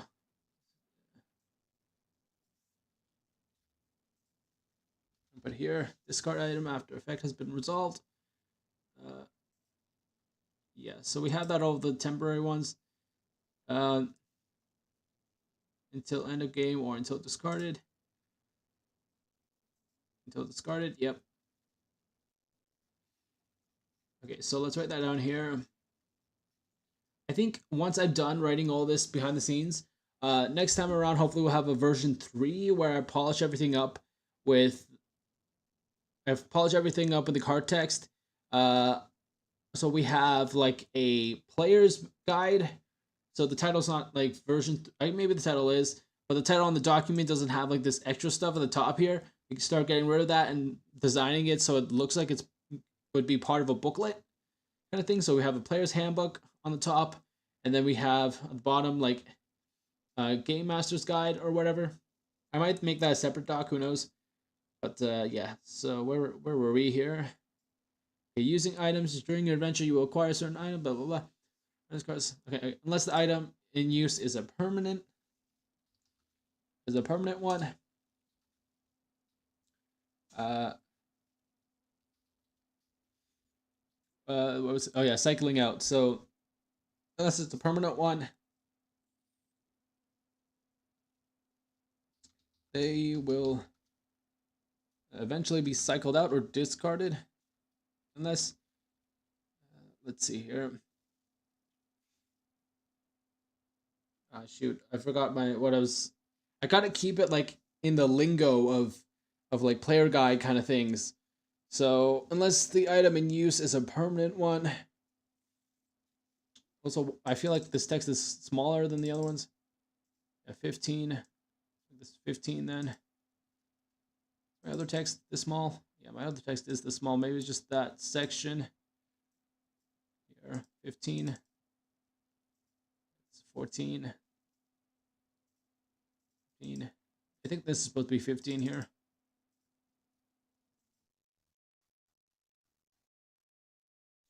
This is also 14. Never mind. Undo that. Okay, so there we go. Unless the item is a permanent one.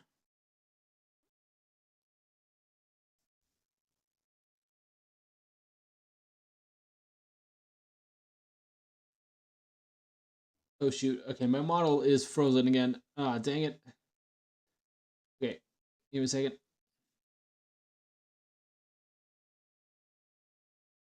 But yeah, okay, we can continue writing here. We don't have that much left, so I might as well not load my model up, but I'll try one more time just in case. Okay, so let's see here. I don't know why it's doing this. I don't know why it's glitching out so much today. Okay, there we go. Hopefully that does make it better.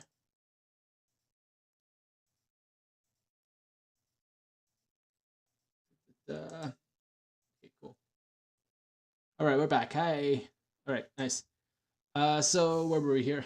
Steam Power Jetpack. Okay, so unless it's a permanent one, all items will be either discarded or uh discarded or removed from the game, or discarded or cycled out. Yeah, that's what I want to say. So unless the item in use is a permanent one, all items will generally be discarded or removed. All actually will be either discarded from play or moved back down into the unused section. of your items. And then I want to also add here cycling between items here. So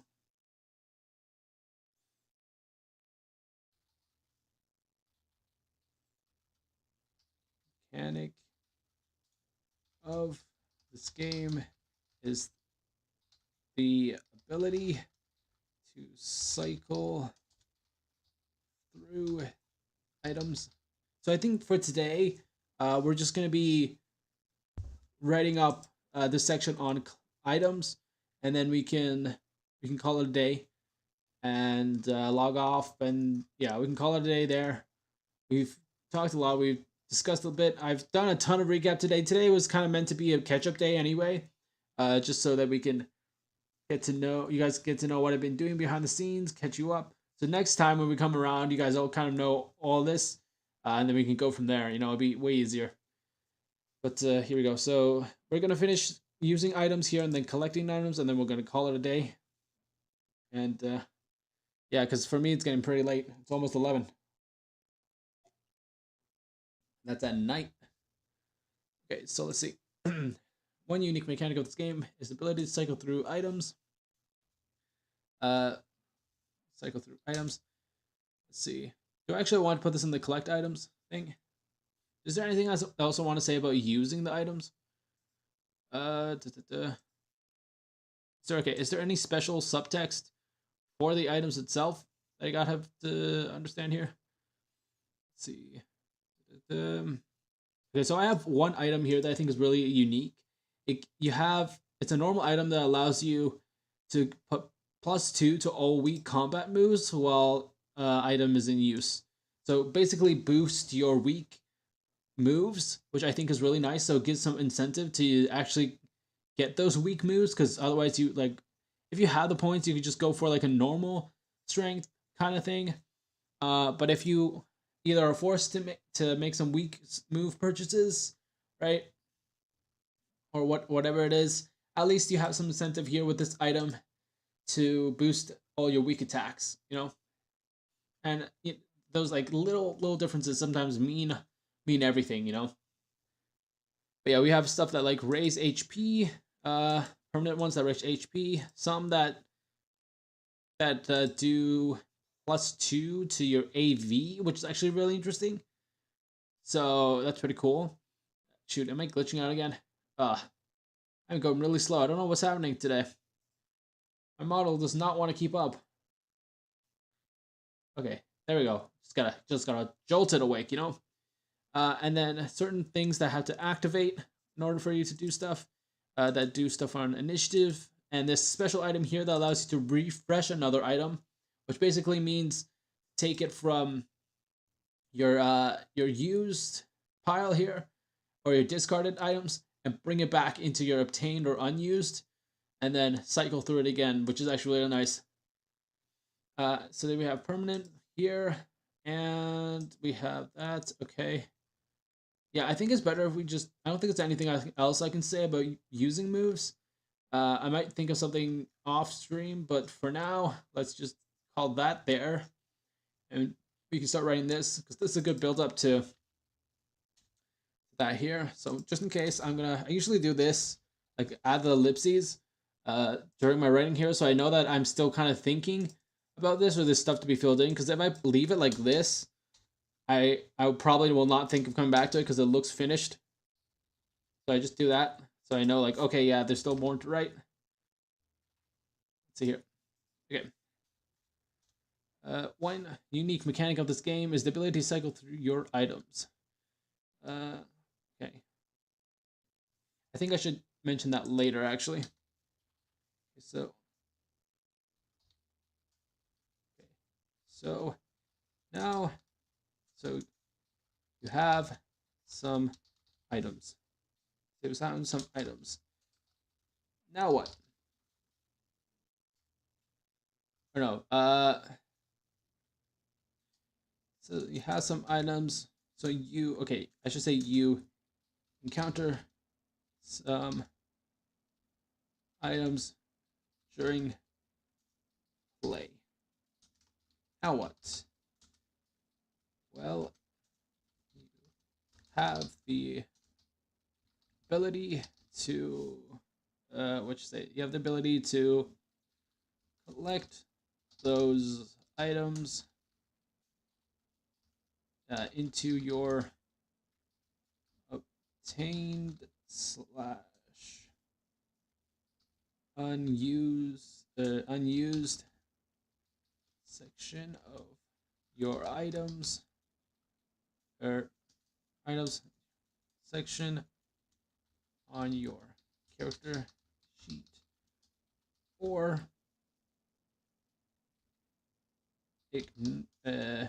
ignore that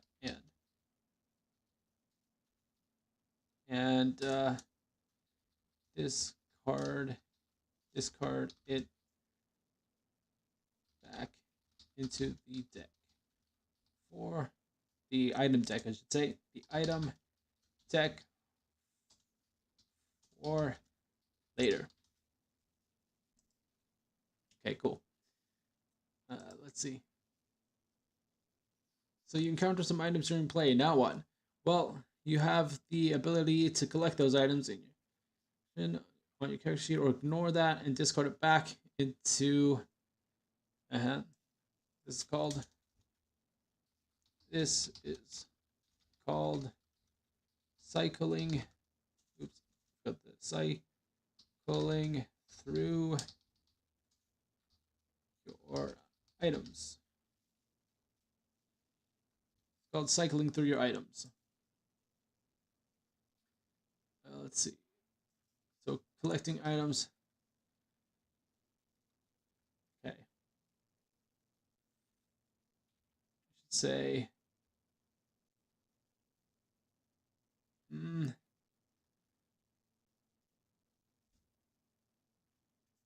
Play via the sky, via certain sky tiles, or on quests in sky cities. Sky, I think it should be cities. Cities. Now what? Okay. So if you'd like to keep the item and use it later,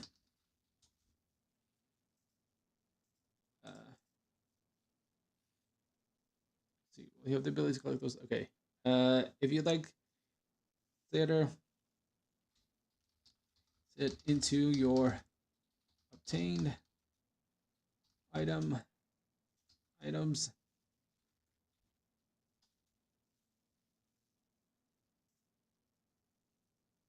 Yeah, so you move it into your obtained items, I'm thinking, and then on active, you put it here.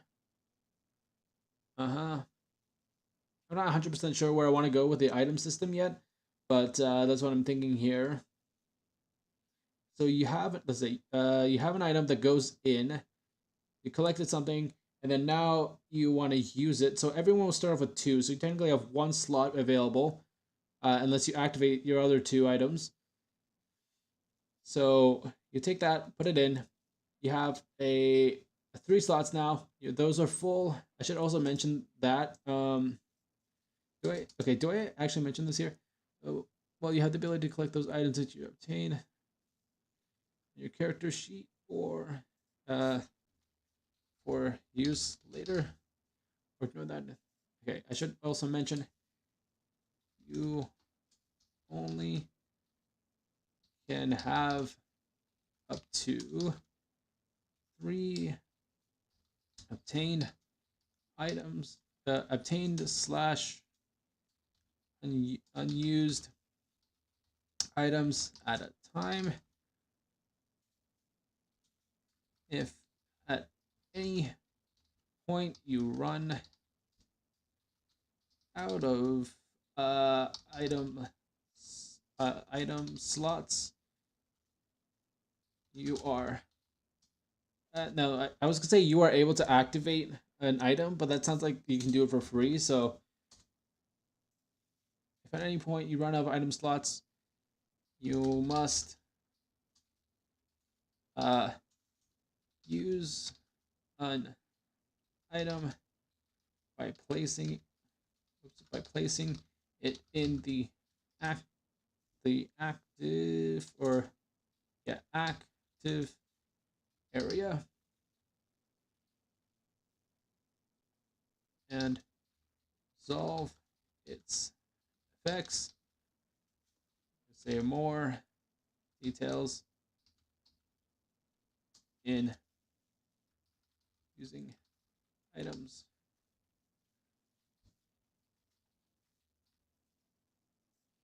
Right. You're just collecting those and then using them. Unless use an item, first place it into the active and resolve its card text. Yeah, I think I count for most things. Okay, I'll have to take a look at that off stream. It's getting quite late, so my mind is getting slower now compared to the morning where I'm just like zip, zip, zip, zip, zip. So, yeah, my mind is getting real slow. I think we're going to end it there today. I am getting tired of thinking this hardly for this long. So, and we've gone for quite a long time. So we're gonna end it here. Next week, just a reminder to all of you. I'm gonna go ahead and switch to this. As a reminder to everyone, next week is debut week for Bishop. Yeah, he's debuting. We moved it from the 19th of May to the 22nd. So be on the lookout for that. And also as well, for us here in Canada, we are having our long weekend coming up. So yeah, our Victoria long weekend. So that's going to be coming up as well. Which means that on the Monday next week, we're going to be all taking a break. So no one's going to be streaming that day, or no one's debuting. Again, Bishop originally was supposed to debut on the Sunday, but we thought because it's so close to the holiday, we might as well move it. We might as well move it over, you know, just for the sake of scheduling and the long weekend and all that. Give us a break and whatnot. So yeah, Bishop is going to be going to debut on the 22nd. Let me just pull up the streaming schedules for everyone. Just take a quick look. So got here. All right, so let's see here. The Bishop. Yeah, so the Monday, obviously Victoria Day long weekend. The Tuesday I will be streaming. I haven't released my schedule yet, but hopefully I can do that soon. So all of you can take a look of what's going on. Just gonna move this to where I can see it real quick. Yeah, that's gonna be happening that day. And then on the Wednesday, I'm gonna be taking. Usually that Wednesdays would be a streaming day for me, but I'm gonna be taking that day off because it is Bishop's debut that day. So I'm gonna allot the time to him. You guys can go check him out on that Wednesday, that May 22nd. And then Thursday, I will be streaming. I'll returning to my. Oh gosh, that is something. I just realized I'll be returning next week to my normal debut, like my normal stream schedule, which I think right now it's just gonna be the same as it is right now. So nothing too big of a change unless I decide I want to take out, as I said, the Tuesday. But I would like to not do that because no one else has decided to stream on Tuesday. It's just me. So I wouldn't want to take that away, but it'll be nice for a little break for all of us. But you know, we'll see how it goes in the future. I might actually take out the Tuesday if it comes down to that. I might take out the one of the days in the later of the week if it comes down to that. But yeah, so the Wednesday I won't be streaming. Thursday I will be streaming as well as Bishop streaming on that. I think we finalized the times. Yeah, I think we have finalized the times by now, so I think it's safe for me to say everything here. So as usual, my schedule times will still be the same. Nothing will change too drastically. Nothing will change too drastically. So that day, that Thursday, May 23rd, I'll be streaming at actually no, Thursday my break day. Just realized that. So it would be I'd actually going 2 days without streaming before I come back on the Friday. I just realized that. Holy cow. Okay, so recap here. So next week, Bishop's debut, right? So, and plus the holiday, so it's gonna be some funky stuff that happens. So obviously we don't stream on the weekends, at least I don't, but Bishop does. My friend Bishop does. He's planning to stream on the Sundays, but none of us stream on the Saturdays. The Saturdays are our break days, so plus the holidays and whatnot. So we got recap of the Sunday, May 19th, no streams. Monday, the 20th, again no streams because the long weekend, and then Tuesday, we've got the 21st. I will be streaming that day. Normally at my time 1. I haven't decided what we're gonna be doing yet, but maybe we'll be doing some Honkai, who knows? But that was what we'll be doing, stuff there. And then Wednesday, I'm not gonna be streaming because Bishop is gonna be debuting on the 22nd, so look out for that. And then Thursday, I won't be streaming again because it's my break day, so we're gonna respect that. And Bishop will be streaming that day from 2 p.m. to 4 p.m. At least that's what we have scheduled right now. Things might change, but I'm just announcing that just right now because it's safe. We kind of, at this point, we kind of locked in our times. Yeah, because it's so close. Kind of locked in our times already, so this should be official. But again, check with Bishop when he debuts. He might change it. Who knows? And then Friday, I come back streaming. I'm going to be doing at 8 p.m. As normal. And then Bishop will be streaming earlier in the day, about 1 to 3 p.m. slot. And then Saturday, I don't have a stream. Sunday, Bishop comes in and kicks off his little last day of his first week of streaming, which is really exciting. I don't know what he's going to be doing, but it's going to be at 8 p.m. And then Monday, it's going to be me and Bishop streaming. Me and Bishop streaming.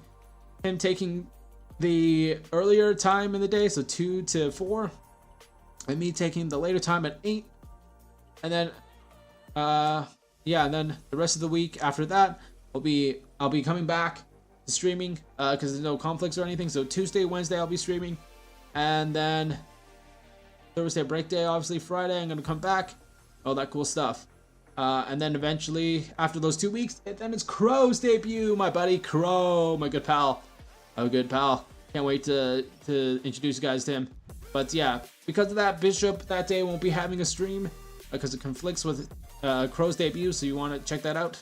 That's like way longer than that. And then after all that, we're going to have a pretty packed streaming schedule, all 3 of us. So be on the lookout for that. It's going to be really interesting. And then after his 2 weeks, we'll all return to regular stream schedules, which for Bishop, that means that he won't be doing the Mondays. Yeah, so on his debut weeks, he has the Mondays allotted in, as well as let's just go for a regular week here. He has the Sunday, the Monday, Thursday, and Friday for his debut marathon kind of thing. And then I only have, and then when he gets back to the normal streaming, he's going to be doing Sunday, Thursday, and Friday only. And then I'll be taking over the Mondays, Tuesdays, Wednesdays, and Fridays. And then Bro eventually when he debuts, I don't know what his schedule is yet, but for now, he's put in Monday, Wednesday, and Thursdays. So we're gonna have some double days to sort of stream. So that's gonna be cool. You guys are gonna love that. So again, I don't really know. I haven't had my schedule posted yet. Next week, again, I'm gonna probably be posting that on the weekend. On this very long weekend. I'm gonna try to do it early because it is the long weekend after all. I want to have a good break to celebrate with my family down on the surface. But yeah, I think that's all the housework I gotta tell you guys. So thank you guys so much for tuning in to the second part of designing the board game. I know I've written a lot, so like there's a lot to take in for sure. I'm so sorry about that. Don't worry, you guys will still be able to have tons of input in the future. I'm thinking once we get to testing phases, maybe we could test out the game together here live. Maybe we could do some stuff with like you guys commenting on the document. I could implement some changes, or maybe we can have art submissions. That'd be interesting. We have some art submissions, of people submitting their art for characters, for items, whatever it is, would be very interesting as well. So yeah, with that being said, thank you so much. I will see you guys on the Monday, or sorry, not on the Monday, on the Tuesday, correct? On the Tuesday. I will be seeing you guys on the Tuesday. We're probably gonna do something like Honkai, or I don't know what else we could be doing. Honkai, maybe another indie game, who knows? So be on the lookout for my schedule coming up. Thank you guys so much for watching today. I kind of don't want to leave, but it's getting late. I've got to go. I'm a sleepy, weepy boy. So, I don't know why I said that. But yeah, thank you guys so much for tuning in. It was lovely having you here. I will see you on the Tuesday. If my model could stop glitching, I could actually say bye. Hold on. Shoot, don't, the model, come on. Don't glitch out on me. Oh, it's slow. It's real slow. Okay, yay. Okay, bye-bye.